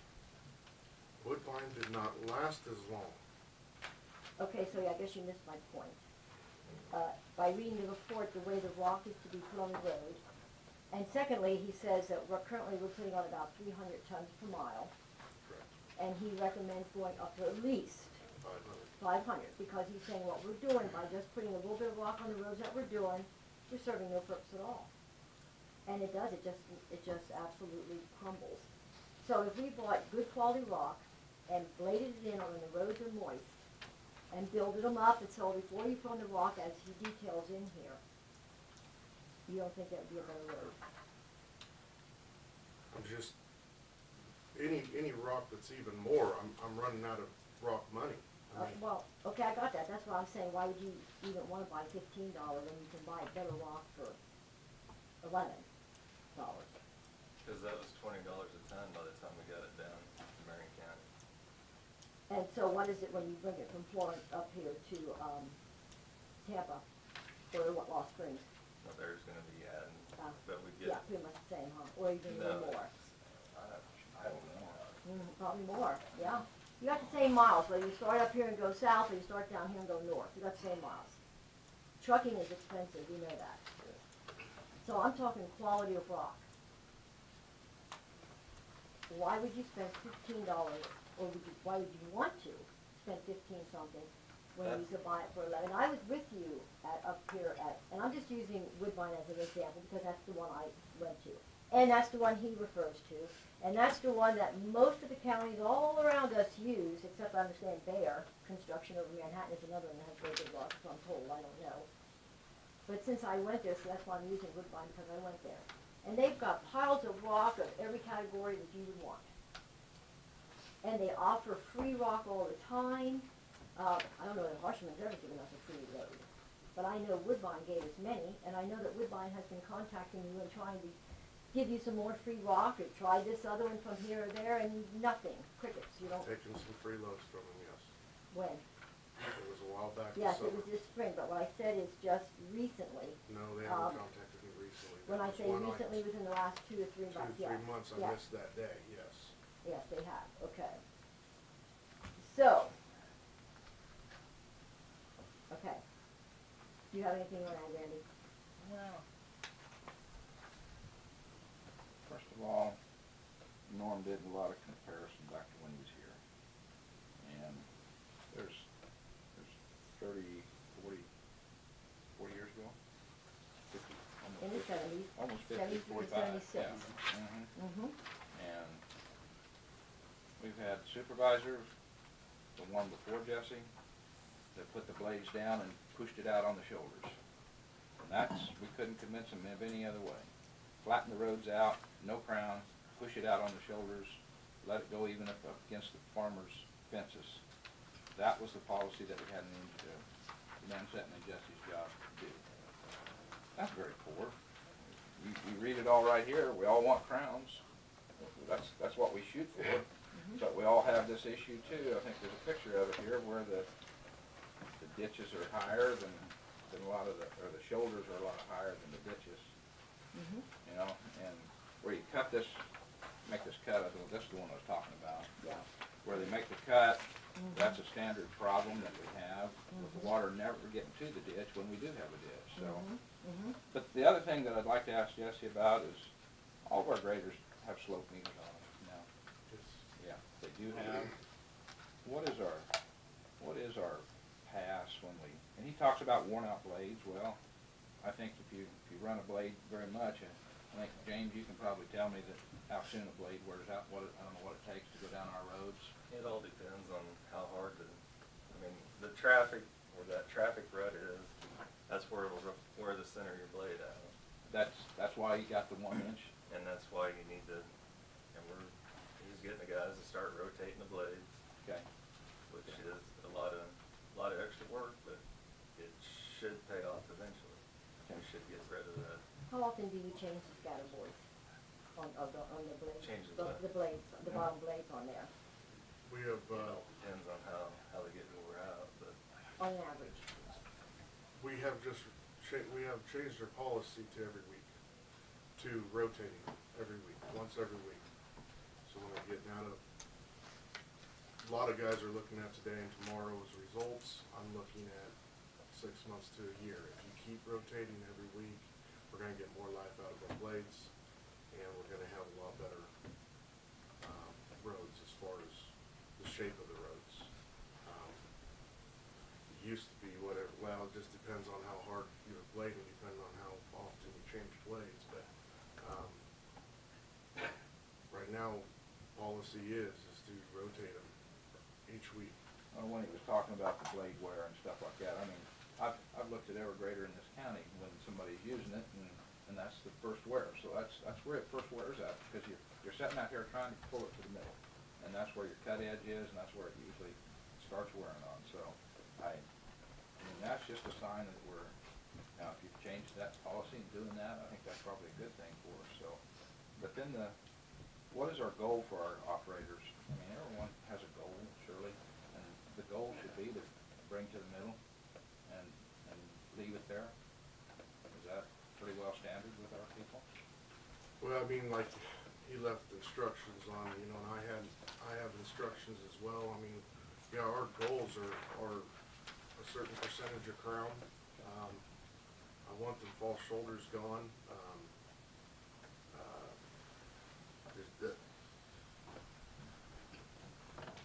The timing of it is important. I mean, yeah. There's got to be coordination going on between the rock trucks and the blade man. One thing I noticed in here was coordinating. He kind of advised us to have all of our trucks on 1 mile instead of separating our trucks throughout the whole county. And I don't know, if we have trucks just in one area, then people aren't seeing them everywhere else in the county, and the perception of it is bad. So there's a little bit of About like pulling graders all to one area. People's perception, then you ain't been in my area for a month or 2 months, and so that's basically the same thing as what he's telling us to do, is what we've done, and then we catch up for it. So. Well, Jesse, I would also say, if I can, I'd like to read one little thing right here, because he obviously has spoken to some of the road grade operators, apparently. And he says right in here, the grade operator's issue is to attain a crowd. They have to cut on the outside and build up the center of the road. If they do that, the rock is so thin, they are cutting into the dirt and moving that to the center and covering what little rock is on the road. They would essentially be turning a rock road into a dirt road. So currently, the only option the grader operator has is to just smooth down the existing crown. So yes, the rock roads need a crown, but the grade operators need help. So they need rock, they need help, they need instruction, they need consistency, they need leadership, and they're not getting it. Everybody has this perception, and they're working on roads that they're stuck with what they got. And I will tell you, yes, I understand what you said. The one thing that we have 130 miles for one operator, where it used to be 100 or under 100, or should be under 100 or something like that. I remember telling you several times, hire more people. I remember telling you that many times. And I've also remembered telling you that maybe we need to stop buying all this big new equipment and stuff and take a year or two and get the roads fixed. We're spending hundreds of thousands of dollars in new equipment. I know we bought some good buys on some dump trucks and stuff. And I think that's the path we need to start taking, is buying used good trucks and equipment like that. Stop spending all that money and get these roads fixed. The road grader operators, I'm not blaming them. They're doing the best they can with what they got. And that is no official training, no guidance, no materials to work with. I mean, how can they do something? And I don't know about the new guys, but anybody that's been here, like you said, we just had them through CAT and that LT program. How many men are you taking through that when you go to that, Jesse? Usually I do break it up. CAT, I break it up in groups of 3. LTAP, I break it up into 2 different groups. Right. Do you ever hire anybody that has experience? I try. Do you ever hire anybody that has experience? I have before. But not lately. Is that qualification needed to be hired? Is a little experience? Not necessarily qualification, but trying to check their resumes and whatnot. I'd love to have it. I've been advertising all summer for the northeast corner. I can't get anyone to even apply. Why do we not, if we don't have qualified people here, why do we not go outside the county? I've been advertising Butler County, Morris County, Dickinson County, Harrington, Marion County online, 2 different online sites. I've been advertising everywhere I can. I cannot get applications. I cannot, if I get an experience, I had an experienced excavator operator, dozer operator. He was all bundled up into one, and $35 an hour couldn't have kept him here. Held on to him for 4 months, and he, every day he complained about money. It wouldn't have mattered what I would have paid him. He wouldn't have stayed here. I'm trying to find people. I'm trying to do what you've asked me to do by putting them in training. We've been trying to guide them. I got 2 openings for blade operators. I cannot get anyone. I cannot. And to me, it's very important to try to find people that live in the sections so that there isn't so much downtime of I traveling. bet I could find some qualified people for you. I think you're gonna have a hard time finding the experience you're looking for in the environment you live in. I think it's more important that we have somebody out there supervising these guys on a daily basis to watch and see what they're doing and keep, you know, if we have somebody watching them on a daily basis that knows what they're doing, they can say, hey, stop. We gotta look at this a little different. They're gonna learn most of this job by doing it. But they have to learn to do it the correct way, even if they don't get as many miles done. That's why I really feel like that we need to have more, and you can't be out there. You've got too many other things, but we need to have somebody qualified out there on a daily basis with these guys. That's, right there's your man right there that's supposed to be out there with them. That's the road supervisor right there. I'm the bridge and culvert supervisor. Okay, you're James. I'm sorry, You're where's talking Jesse? Family issue today, His family issues today. unfortunately. I'm sorry, you're the culvert guy. Yes. Okay, James. we'll get to culverts here pretty soon, so I'm glad you're here. Okay, but Jesse, I had to ask several times, where's he? He's trying to get around from these guys from Project. He's also checking all the Rock Road complaints. You know, we're trying to prioritize, but then I get phone calls from the commissioners saying, you need to get rock on this road, you need to go check. We're trying to prioritize all the calls that come in, and we have that prioritized with Smith by checking the rock roads, also trying to keep up with the blade men. But then all of a sudden we're getting all these calls from people calling in. Yeah, they're calling us. I know they're calling you, but how do we prioritize when you guys are calling us and saying, get it done? Yeah. When we feel that that is on our list, we have seen it in the rain when it is the worst, but yet we have this other road that you guys don't know anything about that is way worse than what you're calling us about. But since you're calling us, we feel like we have to move that to the top of our priority list. And I always encourage, when people call me, I say, have you called Road and Bridge? Please call Road and Bridge on top of that. Now, we put in this tickler system, but are we truly communicating back to them? I mean, we take their request or their complaint and we log it in. Is someone from the office within 24, 48 hours, whatever it is, calling them back saying, okay, we've got it logged in, we know that you got an issue there. I think a lot of people are saying we're calling in, but then we're not hearing anything for.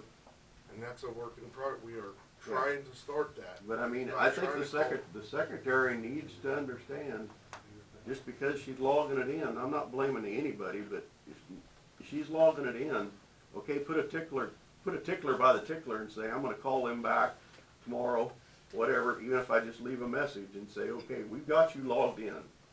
We know where you're at, we know it, because I keep getting people calling me that I've even stopped at the office, but then 2 or 3 later they call me again and say, I haven't heard anything. Now, if they would have called them back, I think, even though it's not happening right now, just that communication string is vitally important. And I think it's vitally important for that secretary, whoever that is or whoever that's going to be, starting soon, to be on the phone probably most of the day, because I know daily you're getting a bunch of those requests. You know, Ken, I disagree with what you're saying on the tickler system. I don't know that I would be in favor of a tickler system, to tickle the tickler. We have a road supervisor. He should be out there and he should be the one doing this. He should be the one, everybody drives these roads all the time, everybody sees them. Yeah, but you still have to have a way to log them in. I got that, and it's exactly what Norm says right here. It's simply a tool to get the request from Right. the citizens. It's not necessarily a list that this, you're number 7 on the list. No, I'm not saying that. And then to actually burden them with calling back or something like that, Oh, no, I don't know. communications are vital. That's right, but no, I don't wanna say the secretary needs to do it or something. That's all our supervisors are for, the road supervisors. Well, It's whoever not that the person one. is, but the secretary is the one that's getting the calls. And then I also think what's vitally important is when you go out and talk to the people, you need to talk to them respectfully. Because, and I'm not talking to you at the moment, I know I've talked to a lot of people that they just get so fed up with the way they're talking to. Well, it's our job to prioritize, and we'll do it the way we need to do it, or however you say it, I don't know. I don't know that we need to talk to our taxpayers like that. Try to give them the most respect possible. So, anyway, as we're going through this report, I mean, okay, here's another issue, I'm sorry. The size of the rock that you're using. He says you're using way too big a rock on new built, on new roads, and even just on the roads. We should not be using, an 1.5 inch to 1 inch and 3/4 rock at all. That's too big. He says that just gets thrown over into the ditches and so on. But people are happy to see that because at least it looks like they have rock on their road, and I can understand that concept.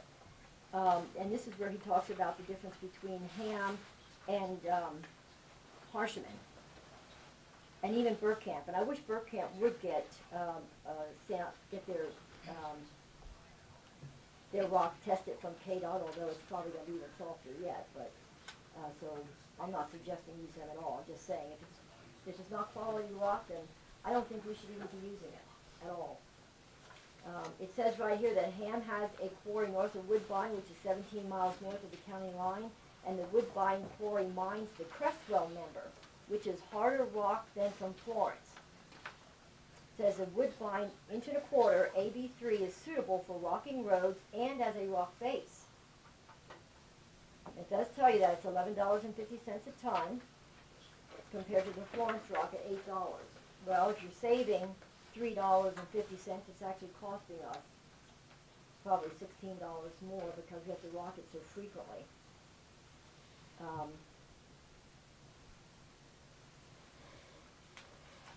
And then when you talk about the culverts, oh my God, culverts are plugged all up. How many culverts have you been replacing lately? Well, because of the weather, not a lot right now, but, So, since you're not replacing them because of the weather, I noticed in here there was a little snippet to where he had said that you could take a jack, most of our culverts are, crushed down at the ends or silted in and other things. Do you go out and try to clean them out? sometimes, yeah, when we can, we do. Okay, and do you try to take a jack and open up the ends and We things like usually that? use the backhoe and you can put your teeth in there and pull them out. Is that damaging to the culvert sometimes? Not any worse than a jack's gonna do. Really? Okay.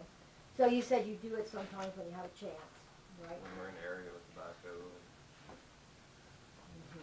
try to organize things so we're in one area, but the culvert's kind of the same way as the road issues. You get a complaint here and there and you're just chasing your tail.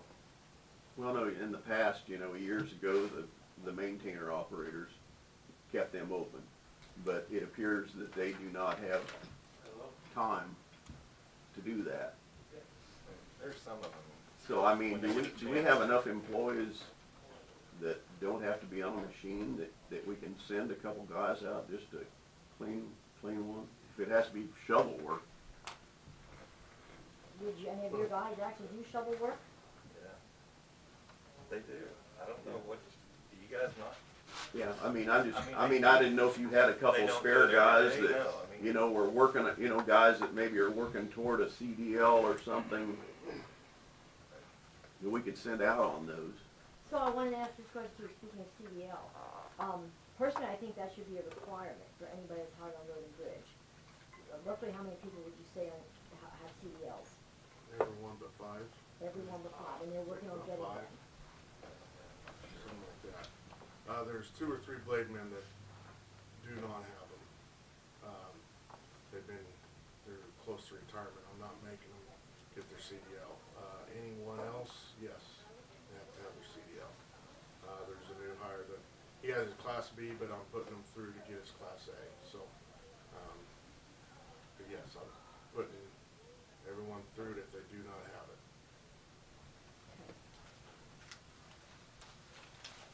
And so, of course, one final thing, and then I'm ready to move on to something else, but this picture right here that we see all up and down our roads, what do you think about that? And that's something, you know, he said, that's, I think, you know, false shoulders, that's, grass, not being mowed. No, it doesn't look pretty at all. Not There's working either. ways, Well, you know, we had that issue last year with all the tall vegetation. If you went over a little too far, you ended up with these piles on the side of the road. And I did look at that machine that they have. It's not a high dollar piece of equipment to chop that up, to keep that from happening. I mean, I'd certainly recommend you look at something like that. And like you said, you might think you need more than one, but just to see how well it's gonna do, because it's, I think a $5,000 or $6,000 piece of equipment. But it cuts all that stuff up and takes the false shoulder off. Sand, I want to address sand. I know you're into sand a lot, you like the sand. And I noticed on a lot of the roads where we put on sand, we put on a lot of sand, and under the name of dust control. And now in his report, he is saying, and I've heard this before, in fact, I think I even mentioned it once before, sand on a rock road is not a good thing, that, because there's no cohesion. But what I remember talking to somebody a long time ago, well, spring or whenever we were talking about the sand and stuff, when you have a rock road and you actually put sand on it, a significant amount, and he is suggesting, I'm thinking no more than a ½ inch or something like that at most on any rock road. And I think even though he doesn't say that, but I think I remember being told that what ultimately happens is you destroy the rock road over a period of time because you're actually having like an Oreo cookie effect where you've got that sand mixed in there now and it will never pack. So, and I know speaking to you over the past several months, you've been calling me an awful lot of sand and putting a lot of sand down the rock roads. And I'm thinking that that's probably, and I know it's because it's a cheaper way, but maybe that's a practice that needs to stop. At least ways putting any large amounts of sand on rock roads. I've been hearing some other stories about sand, though. Most people that have gotten sand seem to like it, and I just talked to a maintainer that I trust, and he feels like that the sand is keeping the rock from dissolving. That's not what it says right here. Well, I know that's what it says right there, but I'm just going by what people have told me. Okay, well, I was just reading the report here from the engineer, but, and what I heard before, that sand is in too much. What I'm saying is too much. I'm not saying sand in general, but I'm saying too much sand. I don't think it takes a lot of sand. there are places we put too much. I'm not denying that. I have incorporated it on a lot of county roads, but some areas have been too much. I would agree to that. So we're trying to find a happy medium there. A lot of the reasons for sand coming in lately is because of our spreaders. I'm trying to stock up as much as I can with sand for our spreaders. It's not necessary, the stockpile we have is not going out to the roads. Usually we go to the quarry for the sand. To haul the roads.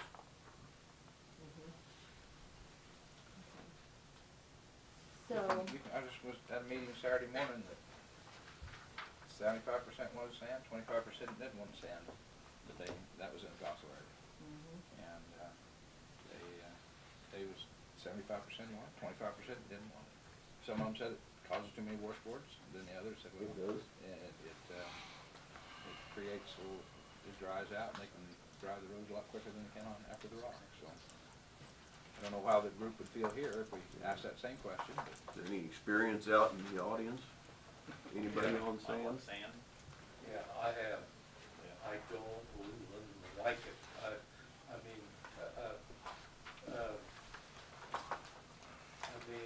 I'm afraid on this one, I'm gonna have to agree with Diane. At least if you put too much on, it just doesn't seem like it's helping. I would just as soon see the money spent on rock and get a good hard base.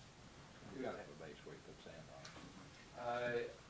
I'm just afraid that's, you know, you haven't had it on there more than about a year and a half, so I can't say for sure. That's kind of what it's kind of what it seems like right now. Yeah, but Randy, you don't live on 120th, 140th, some people live right on the road. A little bit of sand, and I agree, maybe not too much, Well, but a little bit. But I'm always on them.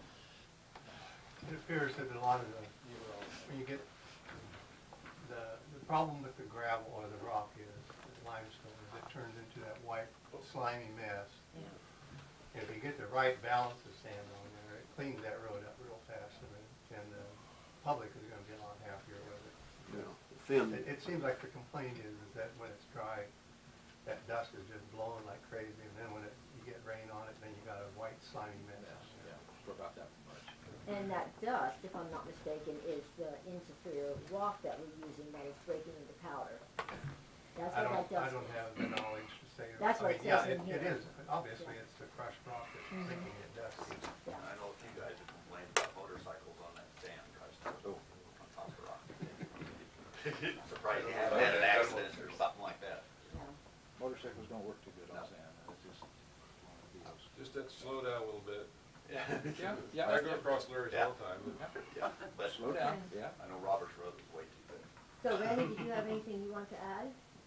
Oh, just, James, is there any possible way you can go see 12 graders in Marion County in a day? No. And talk to them and see what they're doing, sit there 30 minutes? No, 12 times 30 minutes, that's already, you know, your 6 hours plus not even allowing for traveling and stuff. There's no thing. I mean, we gotta have trust in the guys. Yeah. I mean, to be able to do some of this on their own. We can't watch every move. No. We can't. Well, I mean, over the course of the time though, once these guys really pick up on what they're supposed to be doing, I don't see where you have to be. But it just appears that some of them need some daily supervision. I understand that you gotta have trust, but you lose that trust when you don't see results. And when you see things going the wrong way, and nobody's fixing it, then that trust kinda goes south. Right. But you gotta. So, I guess, so you don't just keep trusting then you gotta do something different. But we have nobody to replace them. I beg your pardon? We have nobody coming in to replace them if we get too strict with them. And Well, I'm not gonna touch that at the moment. Go ahead, yes, Yeah, sir. with regards to the supervision, I think there needs to be a job that each person does every day of that week. And if they are not clear on what job they're supposed to be doing, they're not gonna be doing anything. I I agree. rarely see a road grader with a blade on the ground. I see it driving. And the places they have graded has not fixed the situation. I drive both on gravel and on dirt roads, and I've had to go around sections, 2 sections, just to get to a field, because the road has not been maintained. And one of the big problems is, and I don't know how you do this with priority, but a lot of these dirt roads have ditches that are higher than the road, and we need to rebuild them, or we're gonna lose the roads. Yes, I agree. And in my book, closing the roads are not an option. It's not an option. It's not an Because option. we That's pay our the taxes infrastructure. for access. That's right, thank you. Yes, sir. Is it your policy to bring all graders back to the shop here at Marion? I don't know. No. I'm 3 miles west of Hillsborough on the old highway, Okay? and for a long time, 3:30 in the afternoon, I see an empty grader going east, and that just burns me up. Mhm. I've got a yard out there, I rent it out, I rent the house, light burns all night. I could see parking that out there on my place, not the deadhead, and all the way back here, Mhm. and take it up in the morning, and work that west end there. Mhm. We have no one west of Hillsborough that goes all the way to Marion. They go to Hillsborough. Well, that's where I see it dead on the old highway, 2 miles. Correct, they're going to Hillsborough Park. And I say, let that blade down when you get on the gravel. You know, you finally got a couple of. But even this says that you need to change up your rotation of how you blade your roads, of changing your directions and starting at different places each time. So there will be times that we're air blading to get to a starting spot to have an ending point at each day. Even this from the engineer says we've got to change it up all the time. Well, I'm just happy to see him out there on the road, period. That's been our thing for years. We never see him, except when they're going home. So I'm just saying, for one, I've got a place you can park. That's great, and you never approached me with having a place to No, park. I haven't approached you for long. I've never approached you. I've got a history of approaching other road bosses, and they all tell me the same thing. As far as there's one place along there that the bottom of the ditch is higher than the road, and I wanted to dig that culvert out and such. And well, I'll write it down. And pretty soon he quits, and I'll talk to the next one. And nothing ever is done. So I have never talked to you. Either. I would like to know who you are, name and everything, so we can figure out this I'll let parking you know thing. who I am, 'cause I know you. Okay. Okay. Yvonne, what do you want to say? Have they ever thought of hiring a training officer that knows exactly No. what they're doing and can go out and work with those road graders, you know, every week or 2 weeks or something like that, and instead of sending them all to a class or whatever, but having one person that is responsible for what those road graders do? Well, I think that's the supervisor. Well, I mean, it I is, talked to but it other isn't. supervisors I mean- in other counties, and things like that, and when they hire people, what they do is for the first couple days or week, whatever, they ride with that road operator that they just hired, and they let them know what their expectations are. But if your And they supervisor see- doesn't know how to do it, Well, that doesn't help. that's okay, but I'm just saying, by hiring somebody else, I personally would not be in favor of that. I mean, our supervisor has a responsibility to the county, and that to me is one of them. When you hire somebody, and I'm just telling you what and I talk to a lot of the other counties, because I just do stuff like that, then they get into, and they, like I say, they ride with them. And where they see the man that they just hired is maybe not knowledgeable on this or that, they work with them. So that everybody they have working under them are on the same page and know what's expected. You have And to have a that's qualified what we don't supervisor. have, right, that's right. We need to have the leadership, and we need to have the knowledge and the quality at the top. If you don't, there's nothing to trickle down. So, and that's just the way the other counties are. And you have it sitting right there. What's that? A man with knowledge and setting that blade in. I can 12, see 15 that years. on the roads. Yeah, I mean, I can see that on the roads. that guy right there knows exactly Mhm. what's it takes for a grader operator to run. Mhm. And He's on bridges. I disagree with you on that because, like I say, the roads speak for themselves. When you go to different counties that have good roads, then yes, but when you have, when you have a report that says there are very few no, we good was rough talking about the roads. person, and I said, there sits a person right there that's been there for a long time, sitting in a grader, and when he has his own area, like he did have, there was very few complaints. And that's something that's what the goal is for the grader operators to have the area. That was a complaint Saturday morning, is we don't have nobody over here in the Goslar area. Well, the last few years, we've run a guy from Peabody over there with what your guys are seeing, the blade up to get to that area, even though his area is there, but you can't blade like 90th every day. You can't do that. You got to get over and cover the other side of the county. So, Okay, but that area is another area that you're setting in, just like what you're talking about, the northeast area of not hiring an operator, not having an operator up there. And personally, if you're going to keep an operator, I think think you're gonna have to go up to $17 to $20 an hour for an operator. Oh, excuse me, I don't think so. Okay. Because we're already paying our operators more than a lot of the surrounding counties, and more than the city does. And you know what really burns me up is when you hire somebody and you tell them, okay, now, they apply for the job, they have a job description, and they know what they're applying for. They know what they're gonna be paid. They agree to work for, I don't know what to pay them, $13, $14, whatever it is. They agree to do this job for this amount of money. And then you hire them, and then they cry. I'm not making enough money, so therefore I'm not gonna do a good job. You know what? I ain't gonna buy that anymore. They agreed to work for this amount of money, and if they wanna work for the city for 10, that's fine. If they wanna go to Morris County and work for $11 an hour, that's fine too. But I do not agree that we should start these people out at $17 an hour, unless they're experienced. I would be happy to pay a very qualified, experienced person $17 an hour, and I would expect to see results. So, we're not talking apples to apples there. I mean, when I hire somebody to do a job, I expect that job to be done for the money they're paid. And then as they learn and as they get better, then they get better wages. I mean, we all work our way up. So, I guess moving on, kind of beating this horse to death a little bit. Does anybody else want to make a comment? Does these guys have any meetings with their grader guys, like first of the month, spend a half an hour talking to guys? I'm just asking. Yeah, I understand. Safety committees, stuff like that. We try to have them, we don't have them as much as I would like, Right. But we do have them, yes. I just wondered, I mean, that's a question, that's how you could I would like to someone, do- say, I expect this. I would like to Not so do much once you a get mad month. at them or nothing like that, I'm just asking. I would like to result to once a month meeting up with them, yes. And Jesse, why don't you? It just seems like, I'm not gonna make no excuses, just have it. Okay. Is the training mandatory, and are the blade operators paid to go to training? Does the blade operators tell us that it's over weekends or something like that? Absolutely not. And they don't wanna be, that's just what they told us. I'm sorry that they've told you that. The only thing that has ever happened, I make it mandatory for dig safe meetings, and those end up being in the evenings on a one night during the week.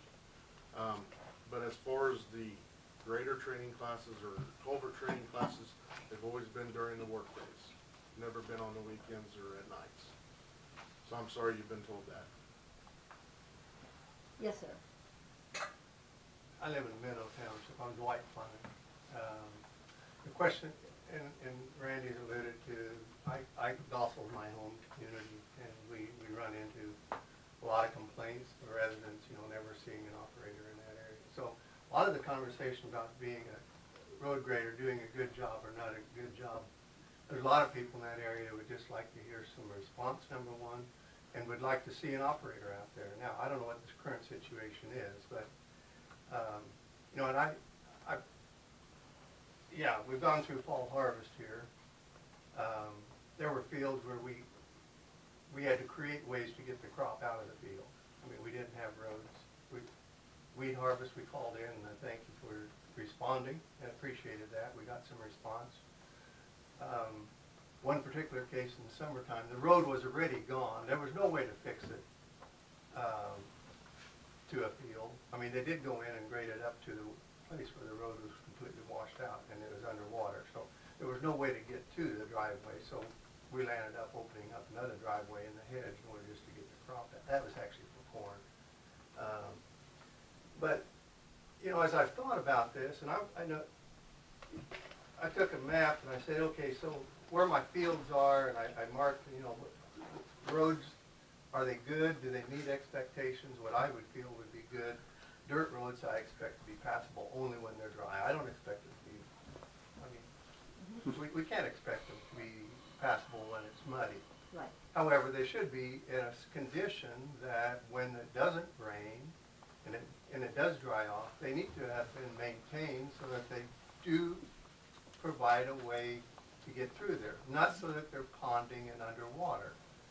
And so as I marked this, I realized that, there are a lot of areas that we have farm ground that are serviced by dirt roads, but they'll have a pond in it, or they'll be completely washed out. The culverts are gone. And so we do need to have dirt roads maintained as well as the rock and the gravel, and I don't know what the strategy is, but, you know, rock and gravel, that's our priority roads, and they're in poor condition. I mean, they're really, they just aren't doing what we want, and I'm not a road builder, and my approach is one of, I look at results, because that's what I'm gonna use. I'm gonna drive a good road, I'm gonna drive a road where the culverts are flowing, you know, the water lets the water go through, the culverts let it go through. And I'm the end user, and I can tell you that that isn't happening. And so when I see a road, if you wanna drive 5 miles of Chisholm Trail between 120th and 170th, I invite you to do it. But do not drive it with a car, and do not drive it when it's muddy, and do not drive it on any other given day, because you will not get through. I'm serious. And there's areas in there where, in a period of time, we now have roads that are 12 inches below the fields. I can't tell you what the answer is. I know what's been being done is not working. And the question then is, are we better off today than we were in the past? You can go back however long you want to go. You can go back, I think that's always a fair comparison. Are we making progress in a project? Because I don't think, if anyone in here says that this is something that's going to be fixed in 6 months, I'm sorry, I'll disagree with you right off, because it's a huge project. The problem I see is that the project is getting bigger rather than smaller. I'm very thankful for the 2 miles of road here that's in green, that was rebuilt on the edge of Benno Township. I'm thankful for the chip and seal that we got on 150th. I see, and I didn't do the rest of Benno Township because I don't have fields over there. So I'm assuming those are all good roads. But that's not the case. So there's a huge challenge out there, and I'm not one that has a, you know, can tell you what the answer is, but for some reason there is not work being done on these roads, and so what can we expect? We're getting we're getting good results out of no work. We still have a place that indicates there's a road. If we're not working on them, that's not acceptable. Could you take that map right there, Jesse, and see when the last grader went down? Orange is your bad one? Well, to be fair, orange is what I considered subpar. Okay. And it might be a gravel road that would be a blessing for a lot of areas in the county. But it's going to have potholes in it. It's going to have, it's just nasty to drive on. You drive it down with a grain truck, semi, whatever, you get hammered to death on it. And it might be a dirt road that you can't pass through. It might be, there are areas that have problems. And he mentioned driving 2 miles around to get to a field. That was just east of it. You know, that's you can't send a truck in anywhere anymore without planning a route. It used not to be that way. You just went to the field and you went to the field however you wanted to. But you got to plan. Sometimes you have to go over 2 sections or 3 sections in order to bring a truck in because there's a water hole sitting on a road. You can't get through it. And it's a dirt road. This is semis. No. 10-wheelers. Even 10-wheelers. 10-wheelers. I've heard the comment made that the semis, the big trucks are tearing the roads up. I will disagree with that. You know, if we can't get our trucks to the field, is that because the trucks have torn those roads up? We haven't had any maintenance on it to get a shape there that will shed the water to allow trucks to get through. Now, if someone goes through on these muddy roads, I get as mad as anyone about it because, you know, I don't see any reason for it. I had one experience when I was cutting just east of this place. In fact, by the way, Tim Fleming's field just north of your yard. So you turn it? There's no way we could be hauling grain out of that road now. As you go look at it, it's underwater in places. Well, no, yeah. Yeah, but 2 miles east of there, 160th, west of there Pittsburgh. was a culvert, concrete culvert, that Tim Fleming had to go and fill dirt on both sides of the culvert so I could drive across that. And it was only just one way in and one way out.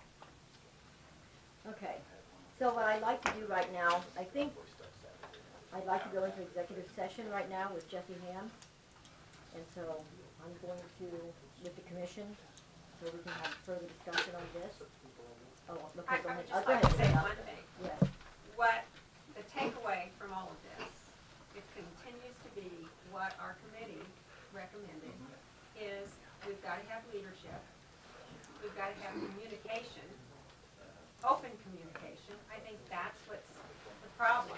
We've got to have a plan, which continues to not, so that's why we're always having the phone calls. We can't say, well, we're getting here, but we're going to be, we don't know where anybody's at. You know, and they're probably all working someplace, but again, we don't have any long-term plan. And from that, we have to develop a budget. Without a plan, how do we get a budget? And so we're always running out of money. But we don't have a plan, and we're not communicating what we need to have happen out there. So, Thank I you. just want to say that. Okay. So, at this time, I'm going to move that we recess into executive session in order to discuss personnel matters of non-elected personnel, specifically to discuss road and bridge department with Jesse, pursuant KSA 754319B with Jesse and the commission. Does anybody else have anything they want to say from the public? Anybody has anything to say? Do you have anything to say, Randy? No. Kent? No. Okay. Yes, ma'am? I hope that this report is a start of something and not just something that is one more report. Don't I hold your have breath. I've gotten to the point where I can't get people to help me or to help move to something positive because they say nothing's ever getting done. And I just want to say I appreciate Diane taking this upon her to try to find a better solution to the road systems. This was someone that she has researched, everyone knew about it, and we have to move forward. This can't keep happening, what we're having done now. Thank you. Yes, sir. Yeah, thank you. It was, one question was asked to me, okay, where do we go from here? We don't know how to start. And my response, it's very simple, and you can build on it. Start with one road that really needs repair, completely rebuild it and see what you can do. And then make plans to build more, rebuild more. We've got roads that are in bad shape all over. I do custom work as well as farm my own ground. And it was really frustrating this year to move machinery around the county. I feel for you guys. I feel for all the farmers. I really do. I mean, it's the heart and the backbone of our county. And you guys are just struggling with the basic services to get out of your roads into your fields. If It's you a solve, sad if you state. solve this one problem, we will be in your debt. We will be forever grateful if you get these roads taken care of. Thank you. Yes, sir. I guess the one thing, I don't think you can blame it on anybody in this room completely. They were here before you all came. So it's not one person's fault. It is for everybody. keeping them up. It is everybody. It's old commissioners, it's lots of them. Yes, exactly. Thank you. Thank you. Okay, so, do I have a motion to adjourn? I'm sorry?